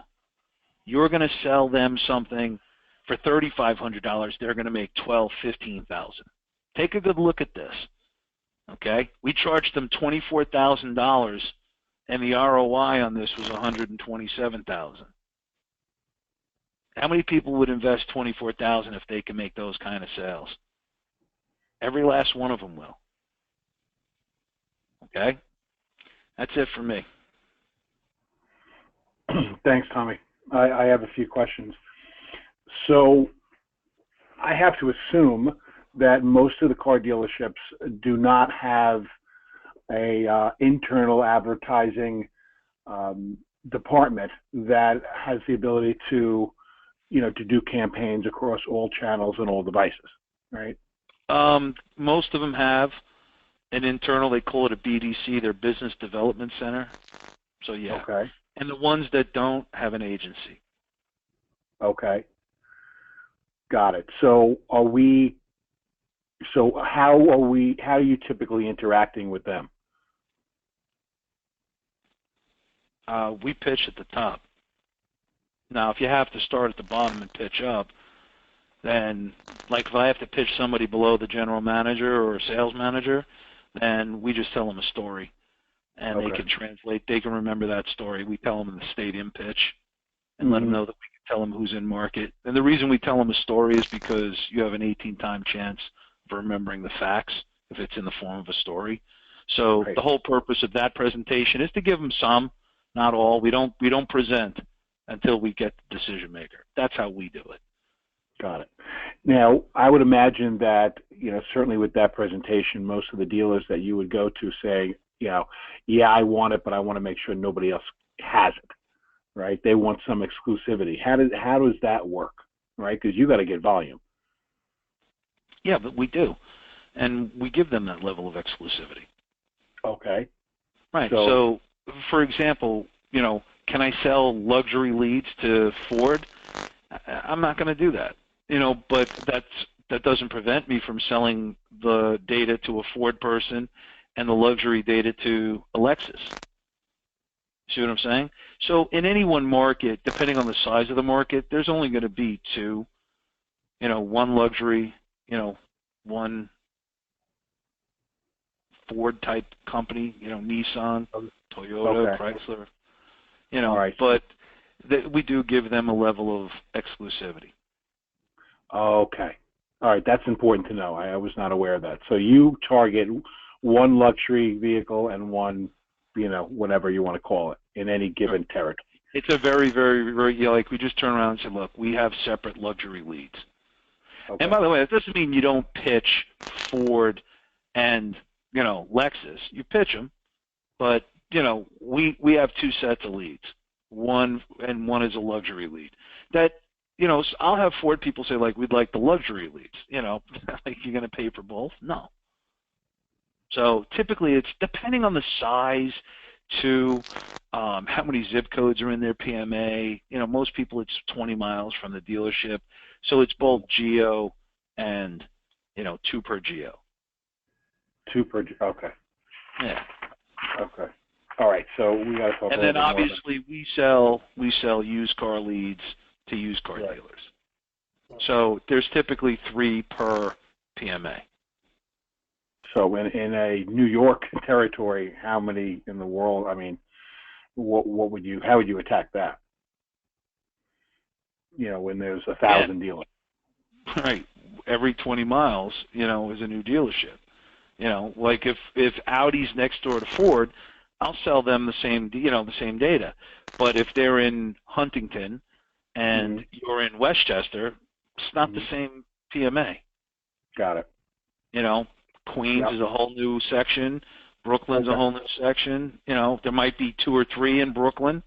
Okay. PMA, primary marketing areas. Like you don't get all of Brooklyn or all of Long Island. You might get, so many zip codes in Long Island. Typically a PMA is defined as, I'm going to say 15 or 20 miles from the dealership, but the truth is, you know Long Island like I know Long Island.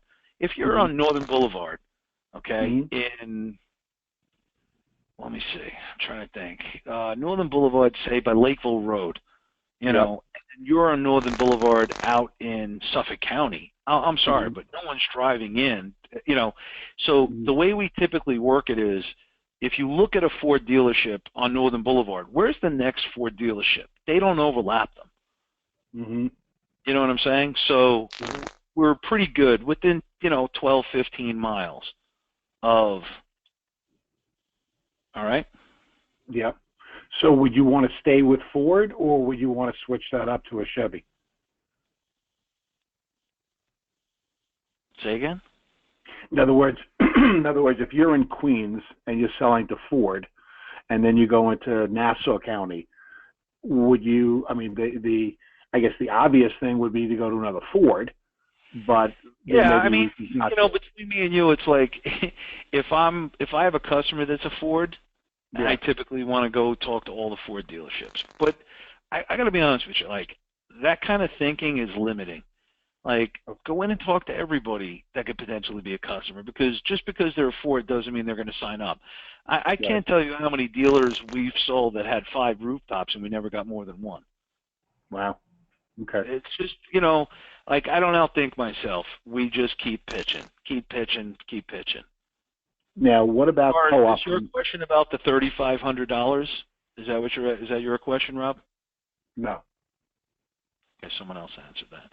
Yeah. Price. Everybody on this call, Rob will determine price. But here's the thing about price. When you're sitting down to talk to somebody, most dealerships have a price point where authorization is required.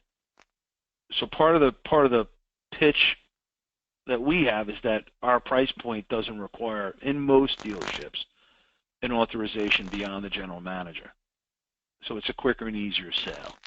When we sold 12 and 15,000, it was 24,000. The owner of the dealership had to sign off. Once you start climbing above $3,000-$4,000, you start getting into that. The general manager doesn't have the ability to sign off on that amount. Yeah. So, and here's the other thing too. And again, I'm real candid for a second. Can you sell this for $6,000 and $7,000? Yeah, you can. But I'm going to tell you something. It has to back out. And I don't control. Like, when you look at all of this, we ran all the marketing. We're giving them the data for them to run the marketing. I don't expect them to get these results. I really don't. I don't expect them to do as well as we did. We were singing for our supper. We had to produce. A lot of people who work in these dealerships, they're getting paid regardless.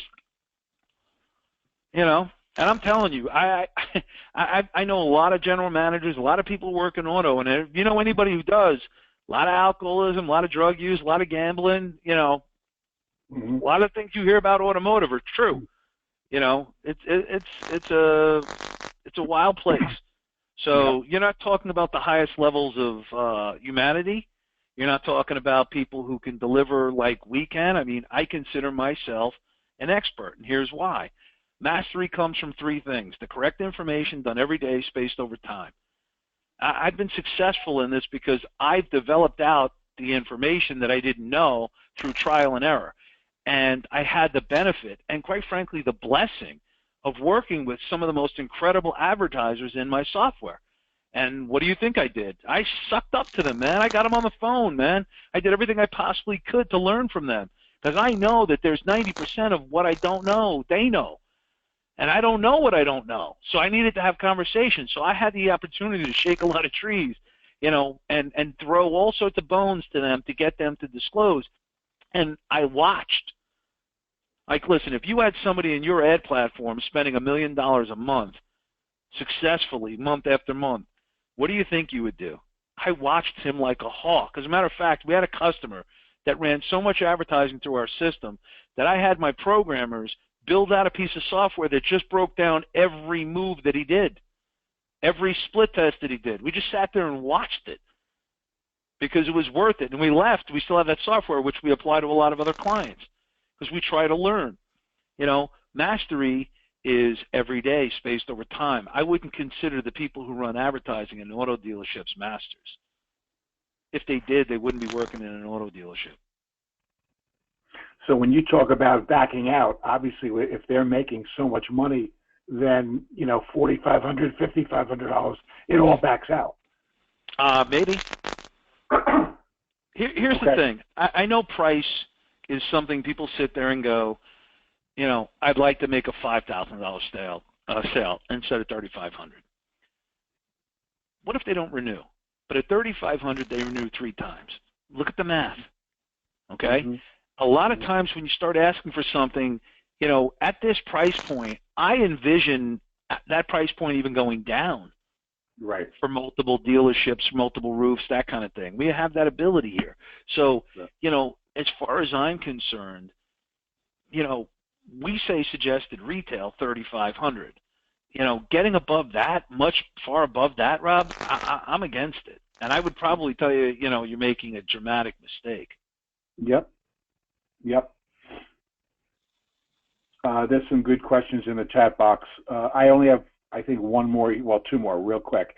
There is a significant amount of co-op dollars that at least used to be given from the manufacturers. Is that still in play here, and do you use that? Yeah, we're going through the process, of getting approved for co-op. When we sold the sales, we got it approved. We were co-op for a lot of them. So as of right now, no, but that's part of where we're talking to, on the OEM level.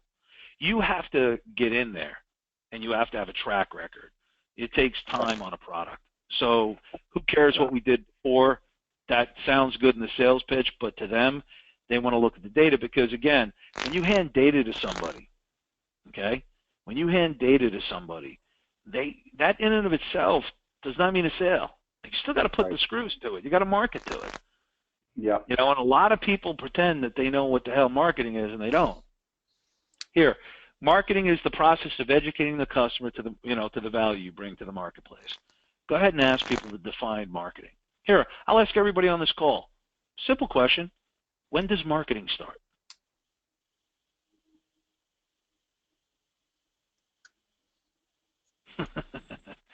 Let me tell you when marketing starts.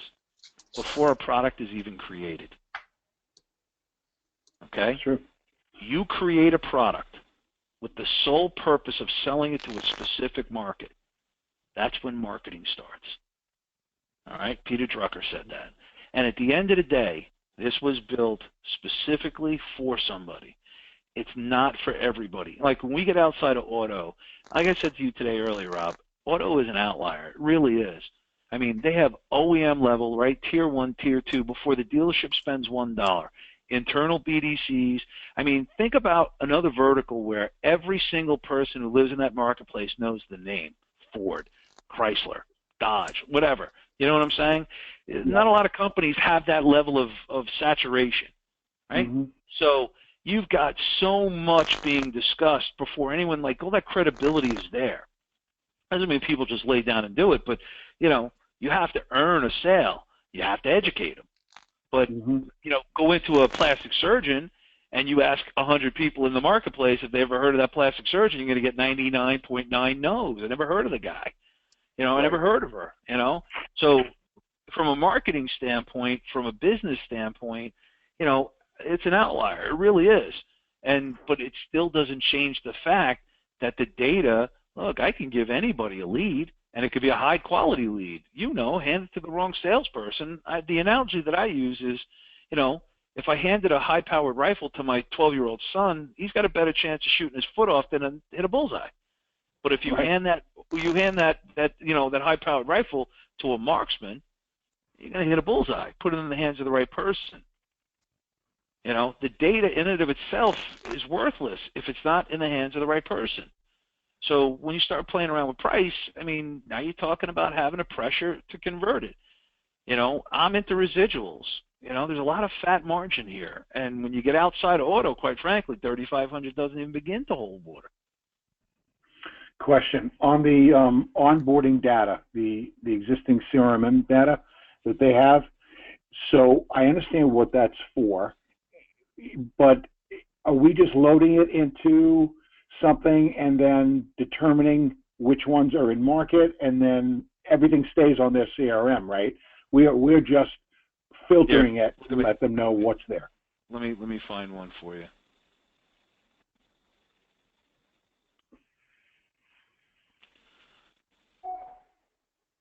So you come in here and you onboard it. You upload a file.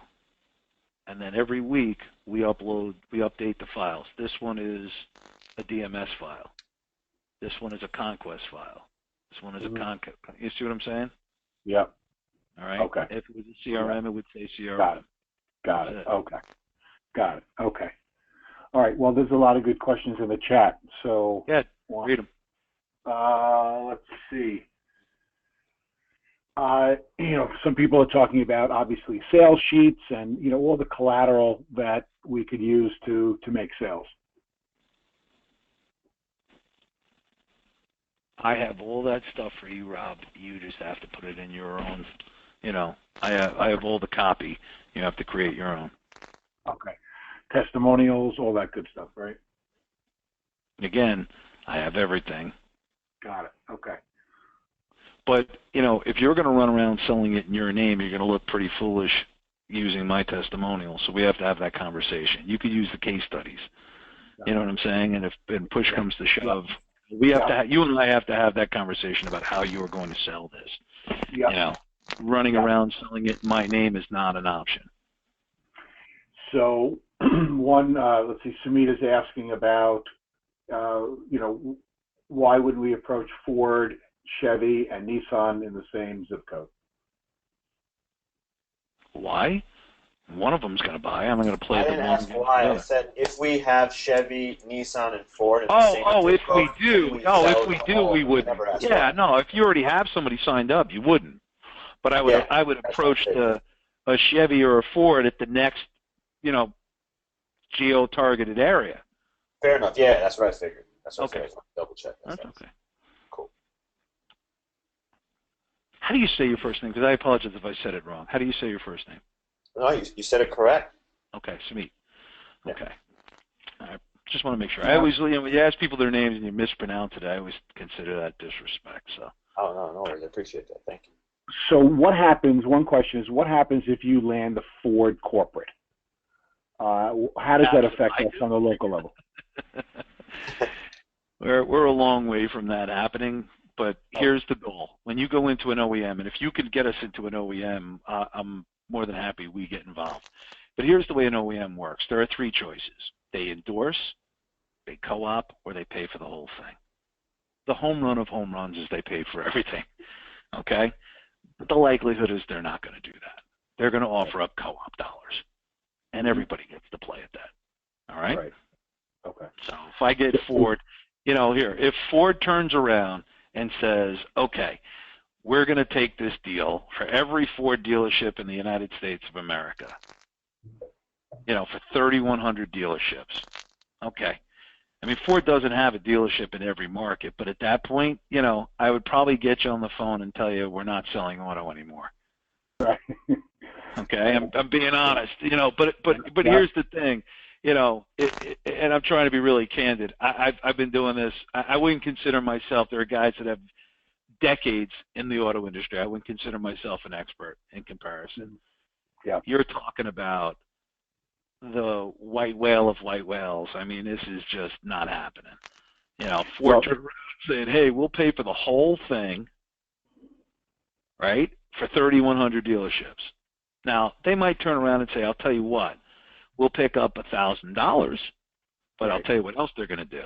They're going to turn around and tell you the price point that goes along with that, and ain't going to be the price point we're selling it at. So it becomes a business conversation.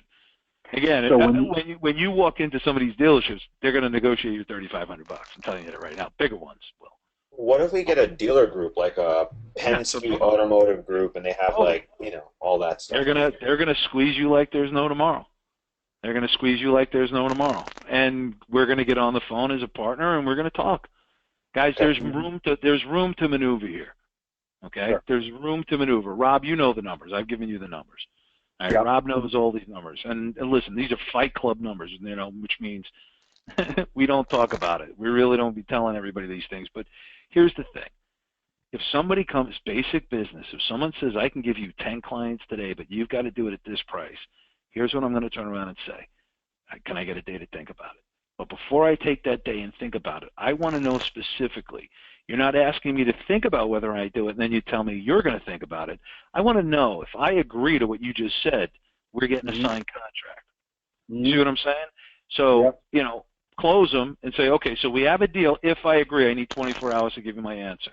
That's all I'm saying. Negotiate it, but don't sit there like I've had people offer to buy my company. Not this company, other companies. I've had people offer this one too, but no one real serious. But in the past, would you accept X amount of dollars?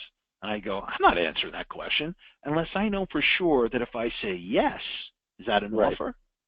Okay, great. I will spend 5 minutes thinking about it if you commit that in writing and tell me that if I agree, we've got a deal. Otherwise, I'm not going to think about that. I'm not going to waste the time. Sometimes they're just, again, I consider that frame control. People are just trying to, I know this sounds odd, man, and I hate that people are like this, but it's the truth. You know, they just want to shove you off your pedestal because it gives them control. I get that. You can't allow that. So when people start negotiating, hey, we've got 50, that's great. Are you going to sign a contract today for all 50? No. Well, then we're talking about one. So let's just focus on that. We're open to a discussion of all, but I'm not going to negotiate all today if you're only giving me one. Right. But then again, you know, I've said to people, I'm going to be honest, I've said to people, I'm like, look, I'm open to it. But more importantly, here's what we need to do. You need to try the service. Pay the $3,500. Evaluate it. Then come back to me and give me a number for all you have. Yeah. Okay? Don't negotiate with me. Give me a number. I know what my costs are. I know what I can do this for. But I want a number for all that you have. Not, hey, we'll introduce you to. You want a discount on an introduction? Great. Knock 10% off. I'll do it for, less $350. I'll do it for $3,200. You know what I'm saying? $3,100 for an introduction. You want to negotiate it backwards? I can tell you right now that the conversation I'm having with Ford, I have already thought through what we would charge if they said co-op. And I don't think they'll say co-op and we'll pay for everything. They're going to pay for a percentage, right? So they're going to turn around. When we got this done, it was already done before I was involved, right? So the co-op dollars. So I only know the story. I wasn't involved in it. So it was basically they came to them and said, look, we're comfortable paying this amount of money, but your price point has to come back. They literally told them. Like they went through the math and they said, okay, you can't sell it for 400. You have to sell it for 325, but we'll pay 125 of that 325. So it was $200 a car. Mm-hmm. It was $6,000, and we got reimbursed from the dealers, and then sometimes what they'll do is they might do it on a promotion basis. So they'll co-op it for 12 months sometimes, and sometimes they'll co-op it for the next 30 days. But like anything else, they're going to want to see it proven. So we'll roll it out in a couple of places, and these are big deals. But again, I'm telling you, I've made all my money going door to door in auto. We took it one rep at a time. So the deal you did with Hyundai, was that? How does that work? That's still working. It's not done. Oh, okay. Got it. It's not done. Okay. It's the same conversation. It's an OEM, and they're deciding how much co-op dollars they're going to put towards this.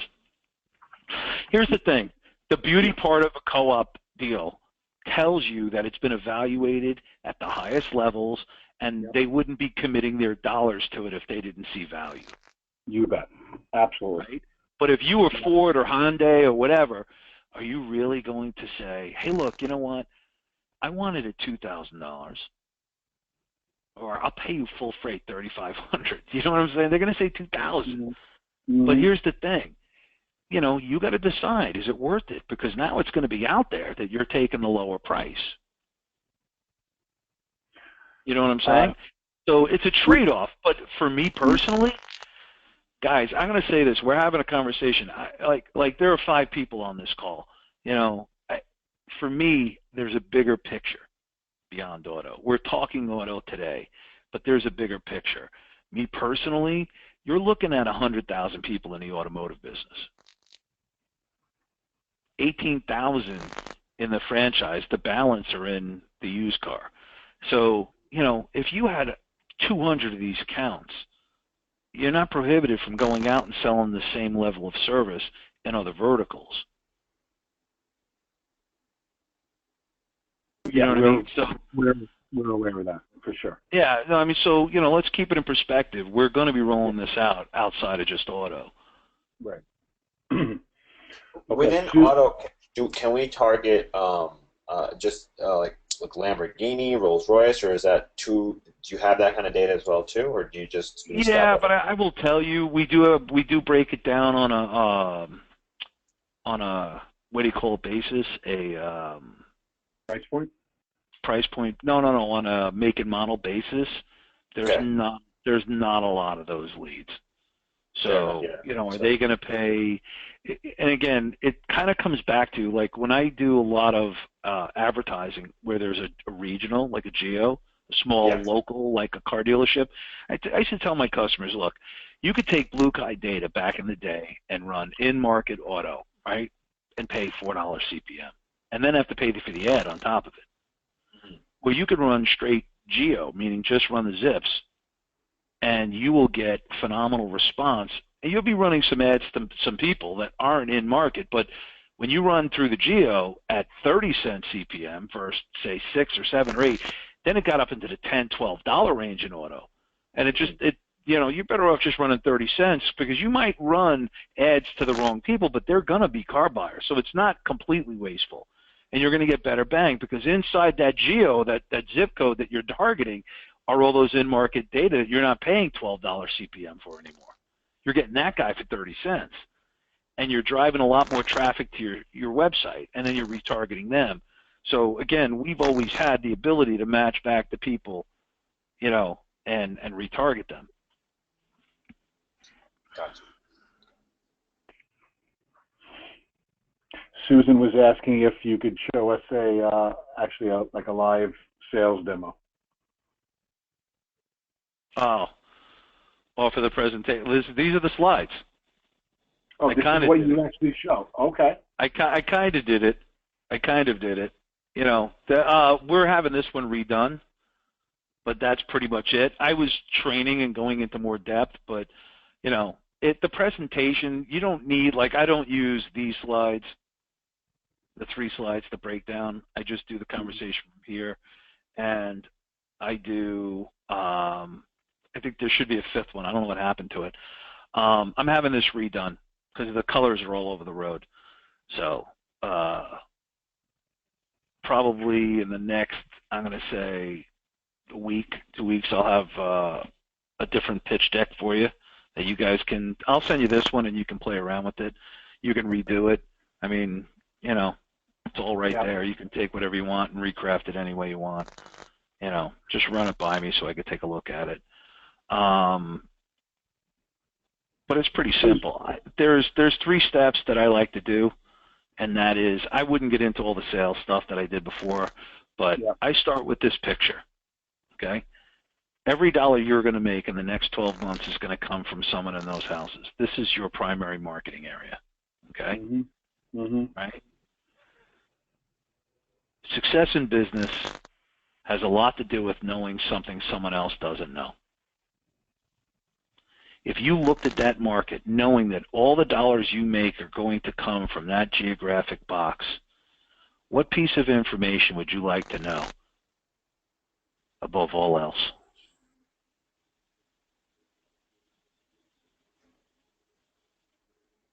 How about who's looking for a car right now?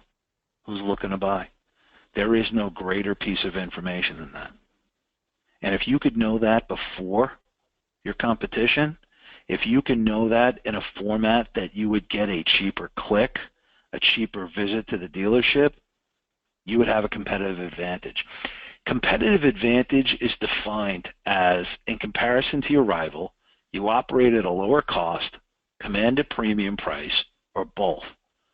Well, we do both. Let me tell you how. You're going to command a lower cost. You're going to get a lower price. And the reason you're going to get a lower price is because your competitor is going to have to pay for all of his data on a usage basis. You, on the other hand, are going to own it. And when their cookies expire and they have to do it again, you're going to be able to go multi-channel. You're going to be able to do things that they're incapable of doing. And as far as getting a premium price, that's simple. If you can be the first one and you can do a good job, the way frames work is that if you get perspective and it's done right, it's very difficult to offset an existing frame if it's set right. Think of your first love, the first time you ever had a piece of food that you loved, right? If you had pizza for the first time, every piece of pizza you've ever had will compare to that first one, unless a better one comes along, and then everything will get compared to that. I usually don't use pizza, but because most people outside of New York, Rob can tell you, don't know how to make pizza. But when you get or egg rolls. Or egg rolls or bagels, right? But, at the end of the day, let's say steak. Let's say love. Your first love, everything typically compares. The reason why you do that is because you have frame control. So being first matters, especially when you're establishing value. When I talk to people about marketing, I talk about defining value for your marketplace. If I could be the first one to do it and I can do it right, then everything that's going to come in after that is going to get compared to me, right? I get to set the buying criteria. Now, in automotive, they don't think like that. Honestly, they just bomb away. They really, really do, which for what the data we sell them, I tell them all the time, don't change a thing, man. Bomb away, go ahead. But now you're bombing away where every one of these are a high-impact target. Right? You're not advertising to the guy who's 7 months out.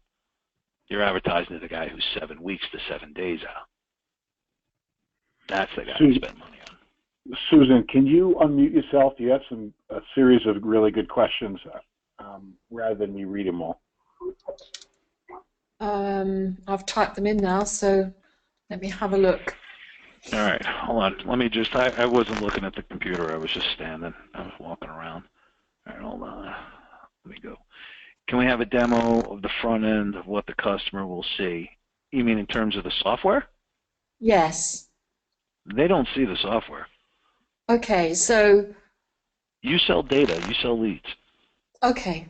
So they don't see anything. They don't have a dashboard that they go to collect the leads. Or how does that work with the Pixel? Every Monday, you're going to get your leads.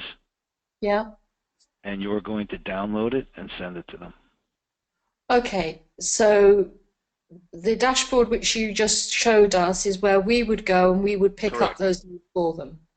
Correct. Okay. Okay. But what about the lead score? It's in the file. Okay, but that is only once a week? No. Remember what I said? Like for this example, this guy just started on the 24th, was the first file, right? So he just got his second file. We really don't put the lead score in for 3 or 4 weeks. Because you really want to measure this. Okay. Get it right.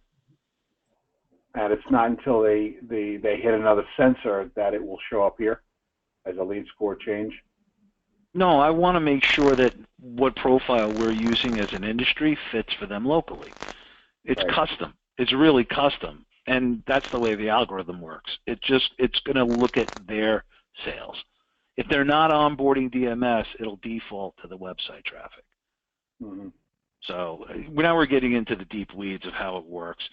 The lead score does not show up for 3 to 4 weeks, all right? Because the system has to gain enough data to be able to accurately predict, right? So, for example, I could give you a number, but if I'm not tracking it for 4 weeks, I don't know is the number going up or going down.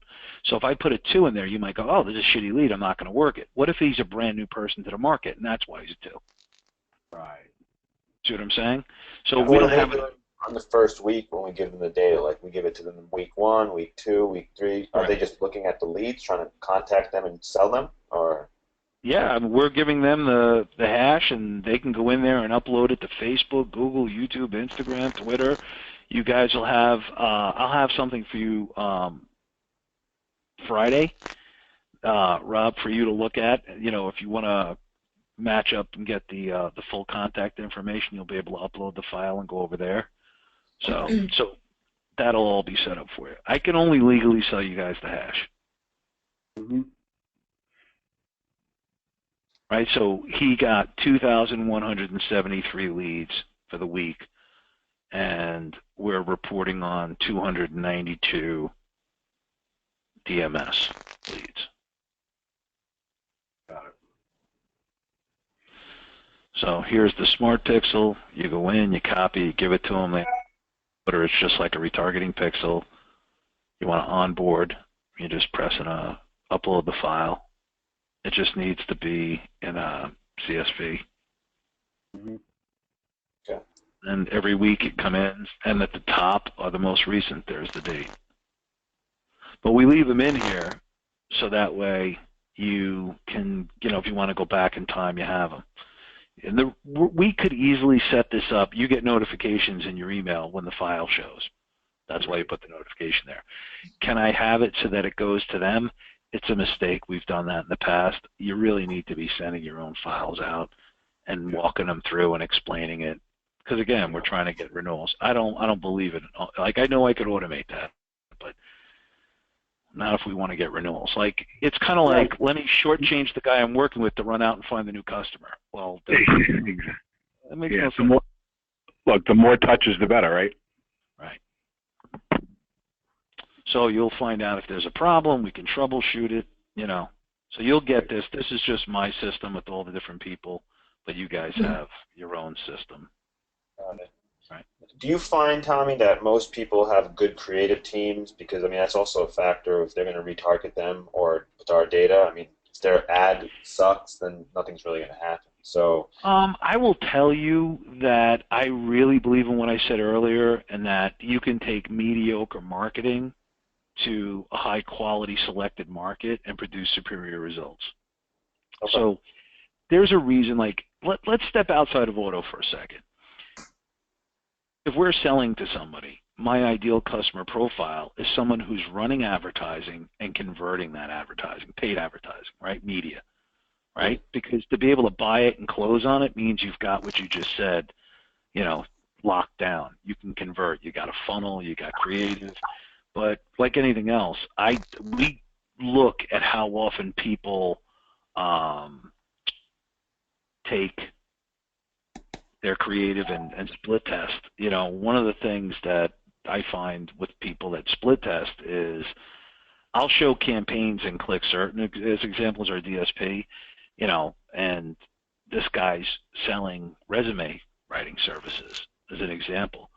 And you know, he's bidding like $1.50, and you know, he's winning because he's getting 0.5%, and they go, wow, 0.5%. He's selling resume writing services. Now the targeting is good because we're targeting people who are at Monster and all that stuff, so he's got some really good targeting. But what you don't see behind the scenes is he split tests, you know, 150 different versions of the banner to get to the point where he's getting 0.5. He's almost 0.6 now.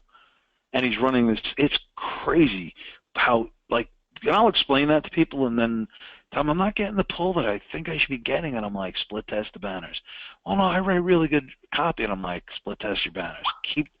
Here's the thing, people have, I do it, you do it. We have like confirmation bias, like self-serving. We believe, you know, like what we think, and you know, we also think people look at it through our eyes. You know, we use emotion.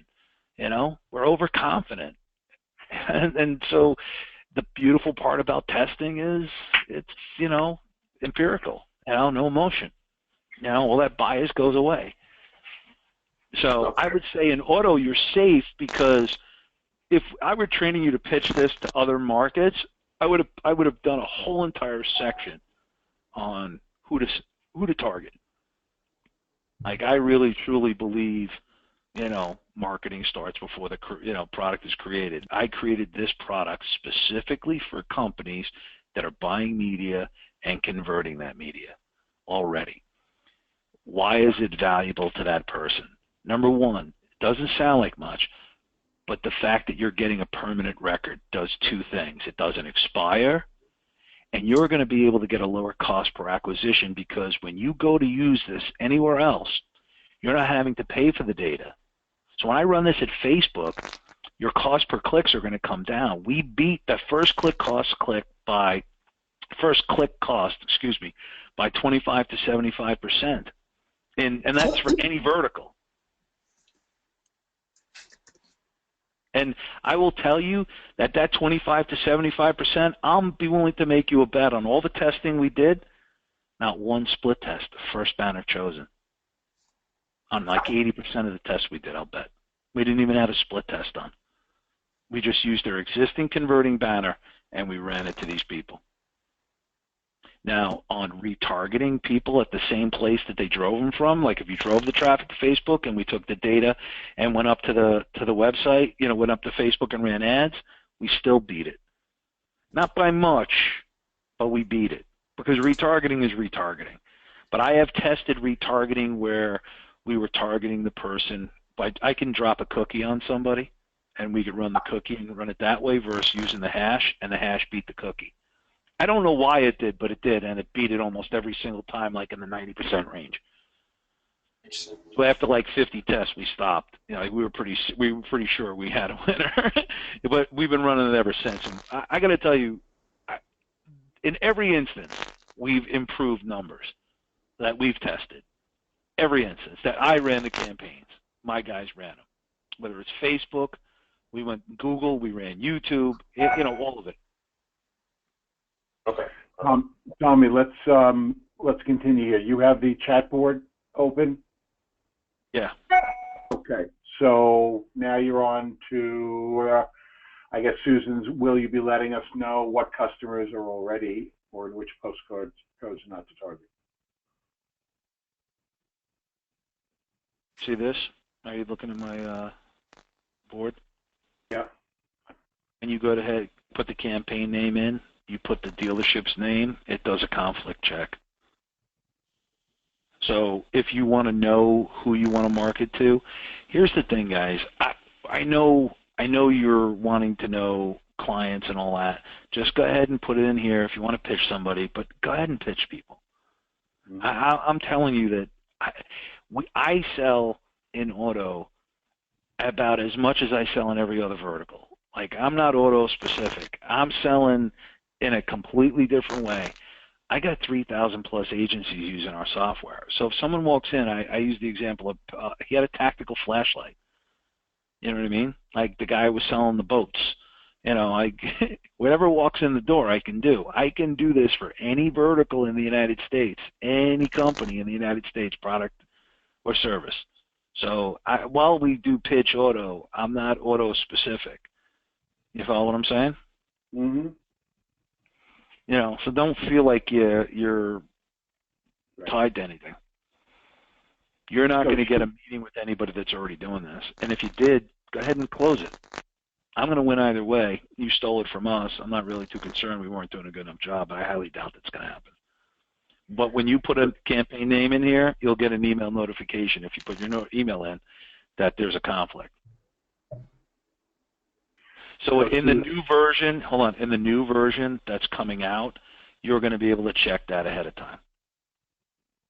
Great. So right now, you can do it now, but there's going to be something in there where you can upload, you know, for your sales staff, who you're working on a daily basis and do conflict checks to see who's an existing client before you spend any time. It should be, Eric should be done with that in the next couple of days, but that was the one piece that we added, conflict check. Tommy, can I just ask a question, please? What's that? You said earlier that you went deep into the automobile industry, and now you're saying that you're not vertical specific. I thought that if we wanted to have more in-depth into a vertical, that we would need to invest and buy data for that vertical. But are you saying that there is I'm saying I'm me and I'm you. You're you. I can do anything I want. Okay. Okay. I can do anything I want. I don't mean to be disrespectful. I didn't mean to sound like that. But like if somebody walks in the door and wants to buy data from me, and I'm not running that data at that point, I can make a decision as to what it's going to cost me to turn on the data. Okay. But I've told this to Rob. You guys are getting those particular verticals you asked for. Mm-hmm. The cost is above what we've talked about. I'm willing to carry that, but it's not free. You know, so I go in, it's without getting into the deep weeds. Think of it like this. Automotive is, again, in this particular case, an outlier. Let's say that someone goes to AutoTrader. 90% of the traffic at AutoTrader is somebody who's shopping for a car. Maybe there's 10%, you know, where they've seen an article somewhere and it just happens to be, that's how they drive traffic to get people on the site. But the majority of the keywords that they're ranked for are buyer keywords, right? Whereas if, let's say you came to me and said, Tom, I want to target somebody who has diabetes, okay? Well, I can tell you that we target people at WebMD. Now, for me to get that diabetes URL that you're after, I've got to take everything that comes in from WebMD. That's an expensive proposition. You follow me? Whereas I'm using every ounce of the Auto Trader data. I may not be using 1%, probably a half of 1% of all the data that's coming in from WebMD. That's why when you guys asked me for the, the health and beauty, I was fine with it, because I'm going to have to turn that on for it anyway. You might as well be selling everything in health and beauty. You follow me? Yeah. You don't understand that from none of this data goes into our system for free. We pay for it. Yeah. So if I have to turn on a fire hose to get one drop, I have to pay for the whole fire hose. It's just not cost effective for me. So when someone comes to me, I look it up. I can do that. But I will tell you, and I said this to Rob the other day, we're probably going to turn it all back on mid-March. We're in a better position to be able to tweak as needed. So we can turn on all verticals. There's a whole game to exclude certain sites and certain things, and we ran for 6 months where we ran everything. And so now we figured out what we can exclude to bring our costs down. So we're pretty comfortable that we're going to be able to do that. Plus, rolling out our dealer network is going to, the licensing fees that we're generating from that are going to help out significantly to be able to go back out. It's when you say you're going to sell in any vertical, I have to buy all that data. So I'm buying in-market data that's sitting in a database that's not being sold. We were throwing away money. I just need to offset that concept so that we can take in anything that comes, which gives us greater scale capability without having to cover that cost to take it, and have to eat it, which we did from June to January 1st. So,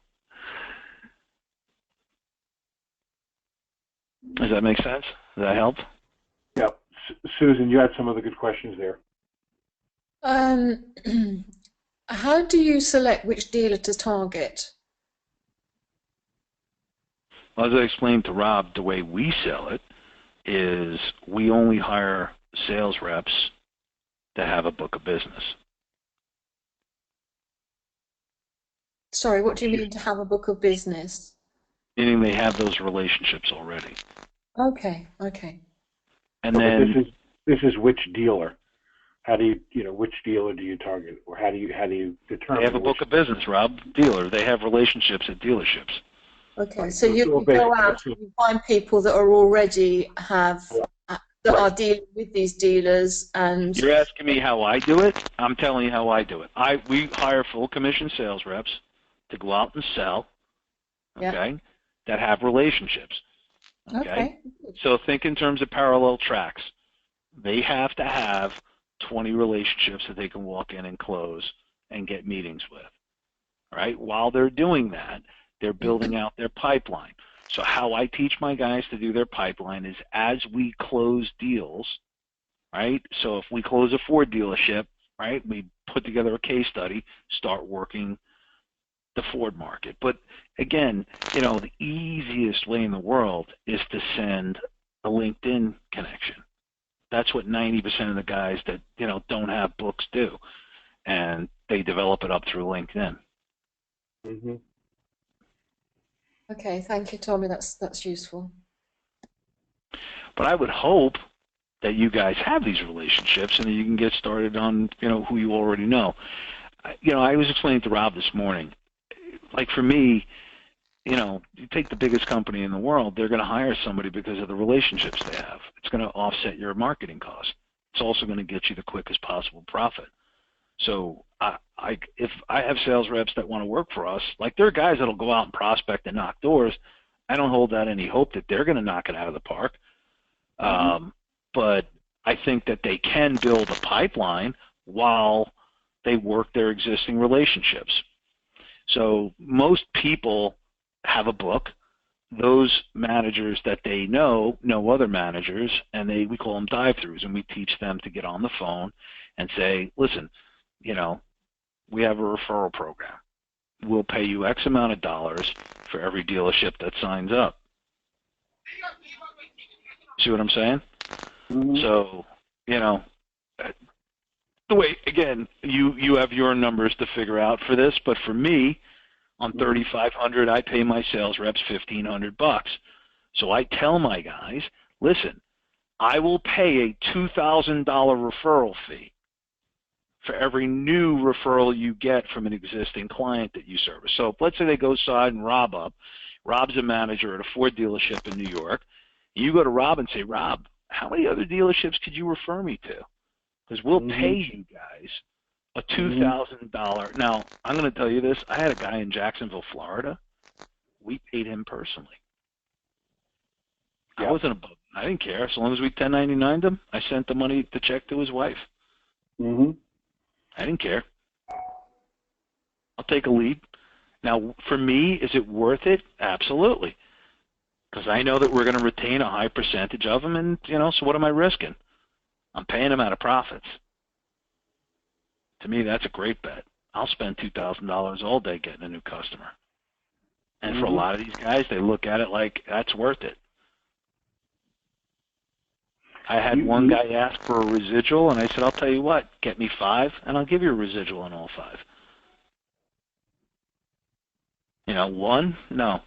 5? Yeah, I'll do it. Where I might knock $500 off. They'll go get 7 clients. I don't know. I'm happy to have 1 free if I get 7 new ones. Okay, let's continue here, Susan, because we got 2 other meetings that are backed up. Are there CRMs? You can if you wanted the right code to connect to a CRM. We don't do that simply because it's not worth pushing data into the CRM this way. We put it into an Excel spreadsheet. 99.9% of the CRMs in automotive, there's a drag and drop feature, so there's no need. It's just too much work for nothing. Okay, well that sort of simplifies it then, doesn't it? Yeah. It's a lot of work on our side. If we wanted to push it into a CRM, we'd have to have that cooperation. Having done the match on the sales side, exporting data, like Reynolds and Reynolds owns a lot of the databases for these dealerships. You're not even allowed to export data out of their system without them doing it. Like, it's crazy. There's a lot of control that they exercise over these dealerships. With the data that they get back in the Pixel, you said that there are emails and telephone contacts, but obviously they can't see that because it's in the Pixel. When they upload the Pixel to Facebook, I would imagine that Facebook pick up the email address and they can create lookalike audiences. So that part I understand. Is there a way of being able to email? That's not, Susan, it's not how it works. When you upload a SHA-256 hash, you're literally targeting that person. An email is a hash. So long as the SHA-256 lowercase, you're for all intents and purposes, you're uploading the email. Now, inside Facebook, inside Google, you have the capability of asking them to match those people. I tell my clients, before you go ahead and do that, run my campaign and make sure before you ask them to match them. Because if you run it, if you do the match before it runs, you'll get a number. You'll get a good number. You'll get matched. They'll do lookalike. They're happy to do it. But if you do it after the campaign's running, you'll get less, but you'll get better people. Because they'll do it off the clicks. Do it off the responders. Does that make sense? Yeah. Okay. Is there a functionality? Yeah, that answered the question. That's great. My next question was about the email that's there. Is there a service where I heard you talk about this last year, where they could send emails through an email service provider? We're offering a service. We're offering a service for us to email your data. And we're working on, I was telling Rob, we're creating a SKU of services, one of them being the email. If they want us, it won't be a platform.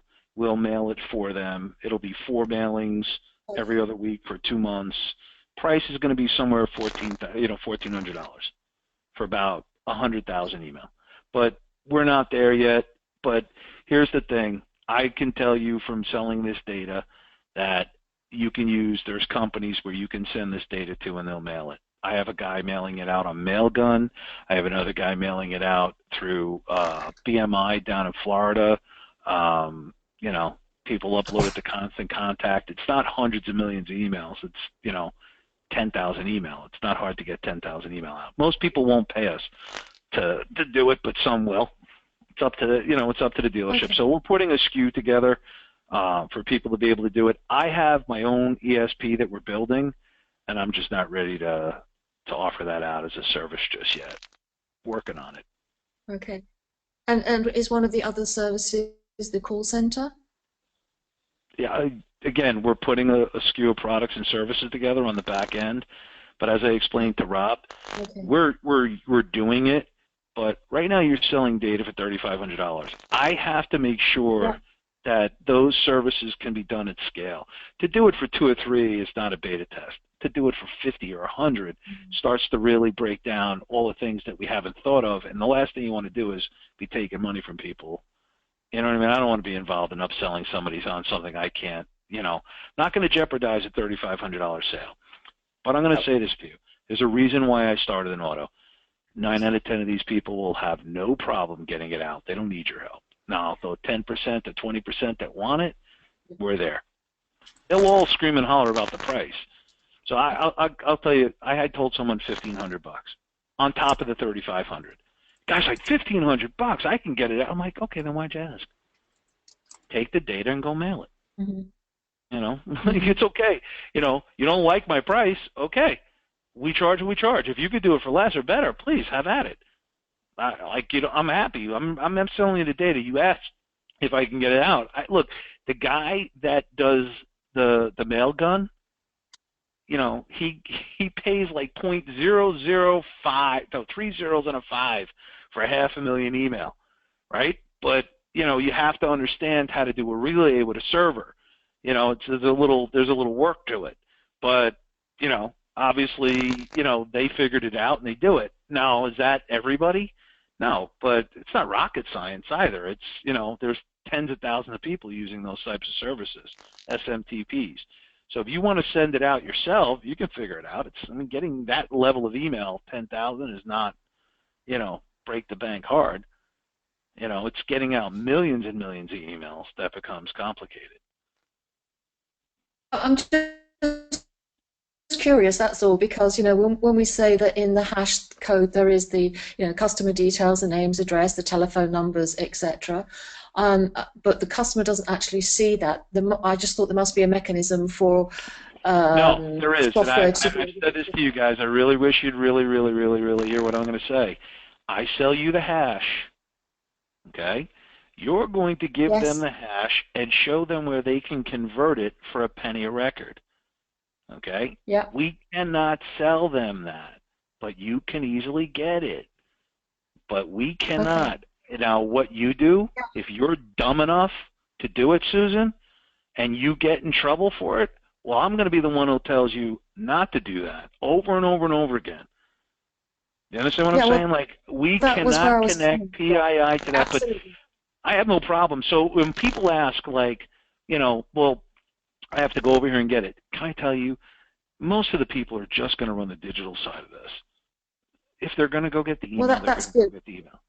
You know what I mean? They're going to go get Yeah. the email because we're giving them a hash. You get a 100% match on the hash for an email. You're only going to get maybe, I'm going to say 1 out of 50 are going to want to do an outbound phone call. And the direct mail, quite frankly, they're already doing direct mail. So I haven't had a lot of people test it because it's the cost. But do I say it in the sales that they can do it? Absolutely, because they can. Are they going to take that up? No. You know, but I'd rather say 10 channels instead of 4 or 5. Hey Tommy, Yeah, real quick okay. question. Would it make sense to take all the data that we get out of this and just do a programmatic buy versus like upload it on Facebook and Twitter? And because that'll attack all of the ad units out there if you use a different platform. If you want, you can take, we give you the hash in a couple of different formats besides SHA-256. As far as I know, there's only one ad roll, and you got to send them either a SHA-1 or an MD5. It's the same, record, just in a different hash, and they'll allow you to target it. And I personally would do it in a heartbeat. Like, I got to tell you, there's no difference between Facebook and Google other than one thing, is the underlying real estate. So, you get good response at Facebook, you get good response at Google, because between the two of them, they're about 50%, 60% of the inventory. But see, you're targeting a person. You can, as far as I'm concerned, you could take Facebook and Google and turn them off and get as many impressions as you want by just targeting top-line domains through a DSP. But, try explaining that to people, and they're like, we use Facebook, we use Google. I'm like, okay. I don't want to talk them into something that they don't understand. But because you do this, so you understand it. But I will tell you, there is nothing better for branding, like what I was telling you about the micro moment stuff, than banner ads. We only did the big sizes above the fold, and we just ran them nonstop. Because when you're run a network for a person and so few, think of it like this. If you're targeting 10,000 people, right, you want to show them 10 ads a day, right? And you're talking about 100,000 banners a day at 50 cents. You're spending $50. That's it. Yep. You know what I'm saying? So, we're talking about, but showing 10 ads a day. You know what I'm saying? Like, you're not going to do that. So what are you spending? You're maybe spending $10, $12 a day on banner ads, but you're getting thousands of impressions. And by the way, I don't take all the data to do that. I only do the site visitor one. So that 10,000 is like 1,000 people. You know what I mean? So it's like $3 on display. Then we run YouTube. Then we run Google. And we run Facebook. But the work is in setting up the banners and doing that. So what I teach people is, and I'll show you how we do it on our side, is we just build out all these little one-phrase things. I had a guy the other day sells information training for accountants taking the CPA exam. Gets 100,000 people a month to his website. And we beat his cost per sale by $9. Now, he has a CPA deal at Facebook. So he's like, I don't want to learn Twitter. I don't want to learn all these other things. I said, here's what you're going to do. How many questions can you come up with for the CPA exam? He's like, there's hundreds, 400 or 500 questions. So I said, take the toughest questions and put those questions in banners and run those banners at Facebook and Google and YouTube, and just the question and do you know the answer, question mark, and put your logo right next to the question mark. Because if they don't know, you're not looking for a particular click to get the answer. If you want to connect it, you can. Take them all to the sales page and let them know that if they want to know the answer to that, they have to buy this. And if you got 100 questions over, let's say, a month period, and you couldn't answer half of them, you're going to eventually go over and sign up for a service. Yep. You know what I mean? It's just like in the automotive, we just came up with as many mini value propositions as we could, and just, one after the other, just constantly rub their face in it, basically.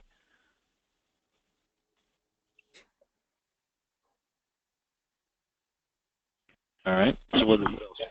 Perfect. Rob Tepper, you had a couple of questions?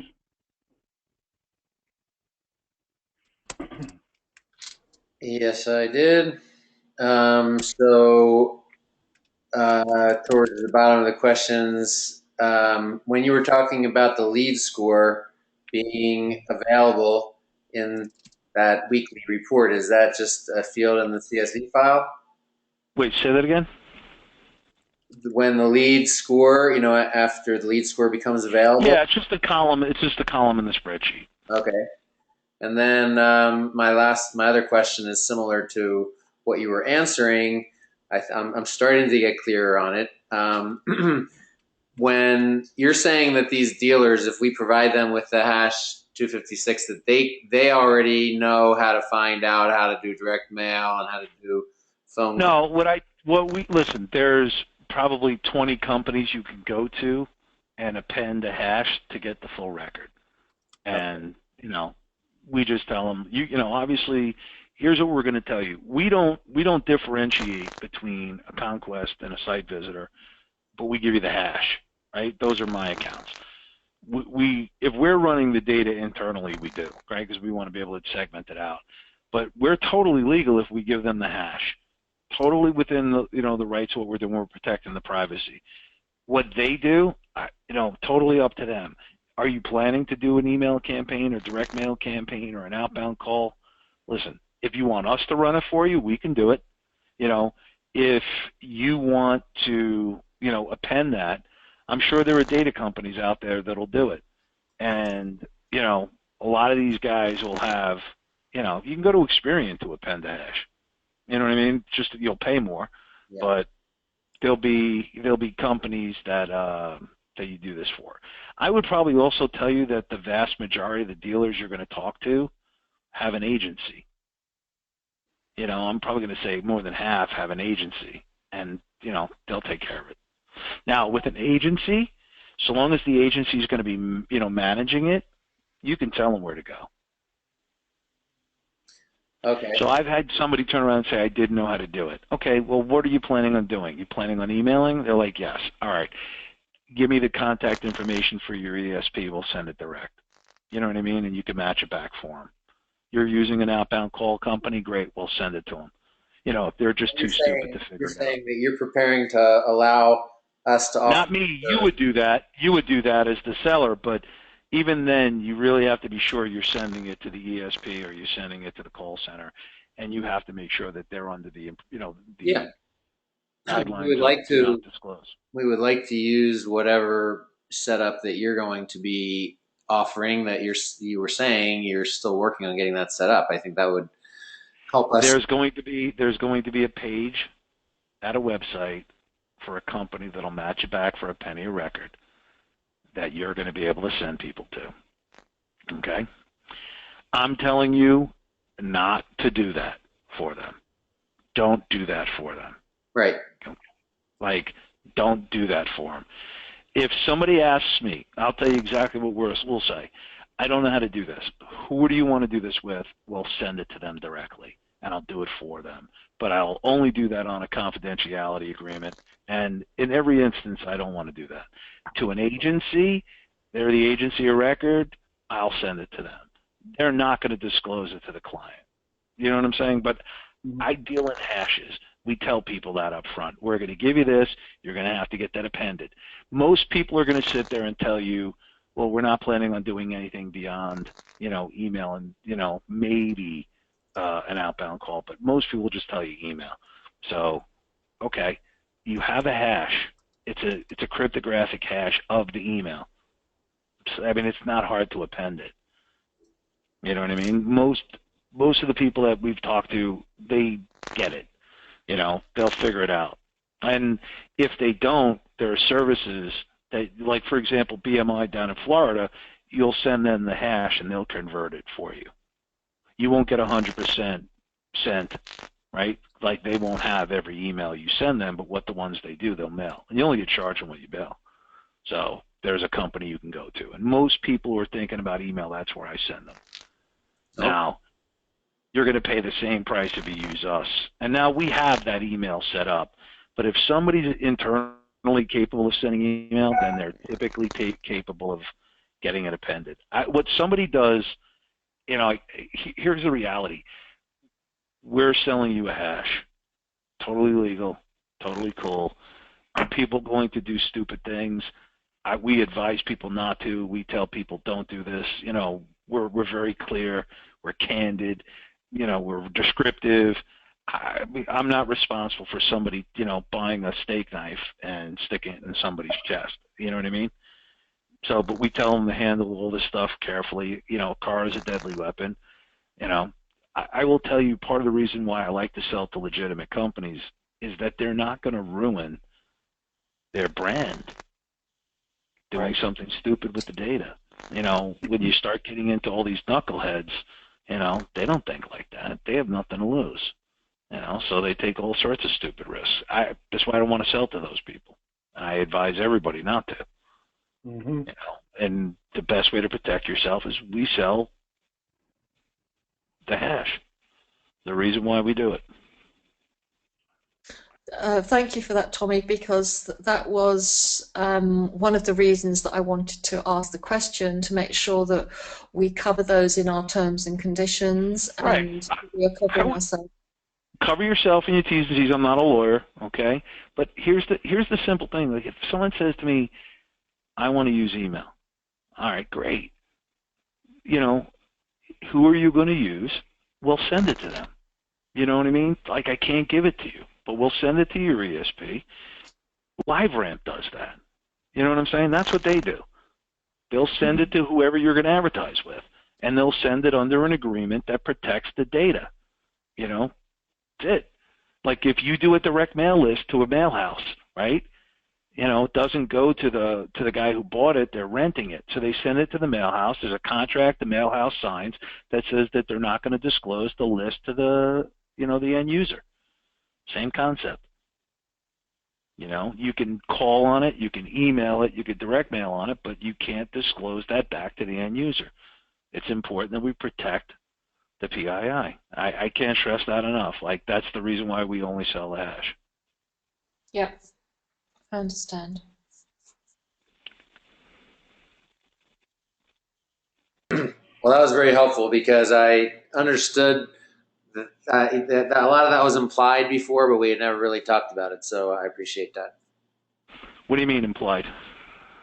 That not to do it? We just knew that there was this SHA-256 that somehow was able to decrypt the email address, the mailing address, and the phone number, but we didn't know how that information was accessible and who it was accessible by, and we were worried about the implications of the usage and the legality. So, here's the thing. There's the guy's building the website. He sells data, and like, you guys are an agency, right? Rob, you told me you guys were going to people. So we set that up for guys like you to be able to go buy the data, but not to give to your customers. So let me be real candid about that, okay?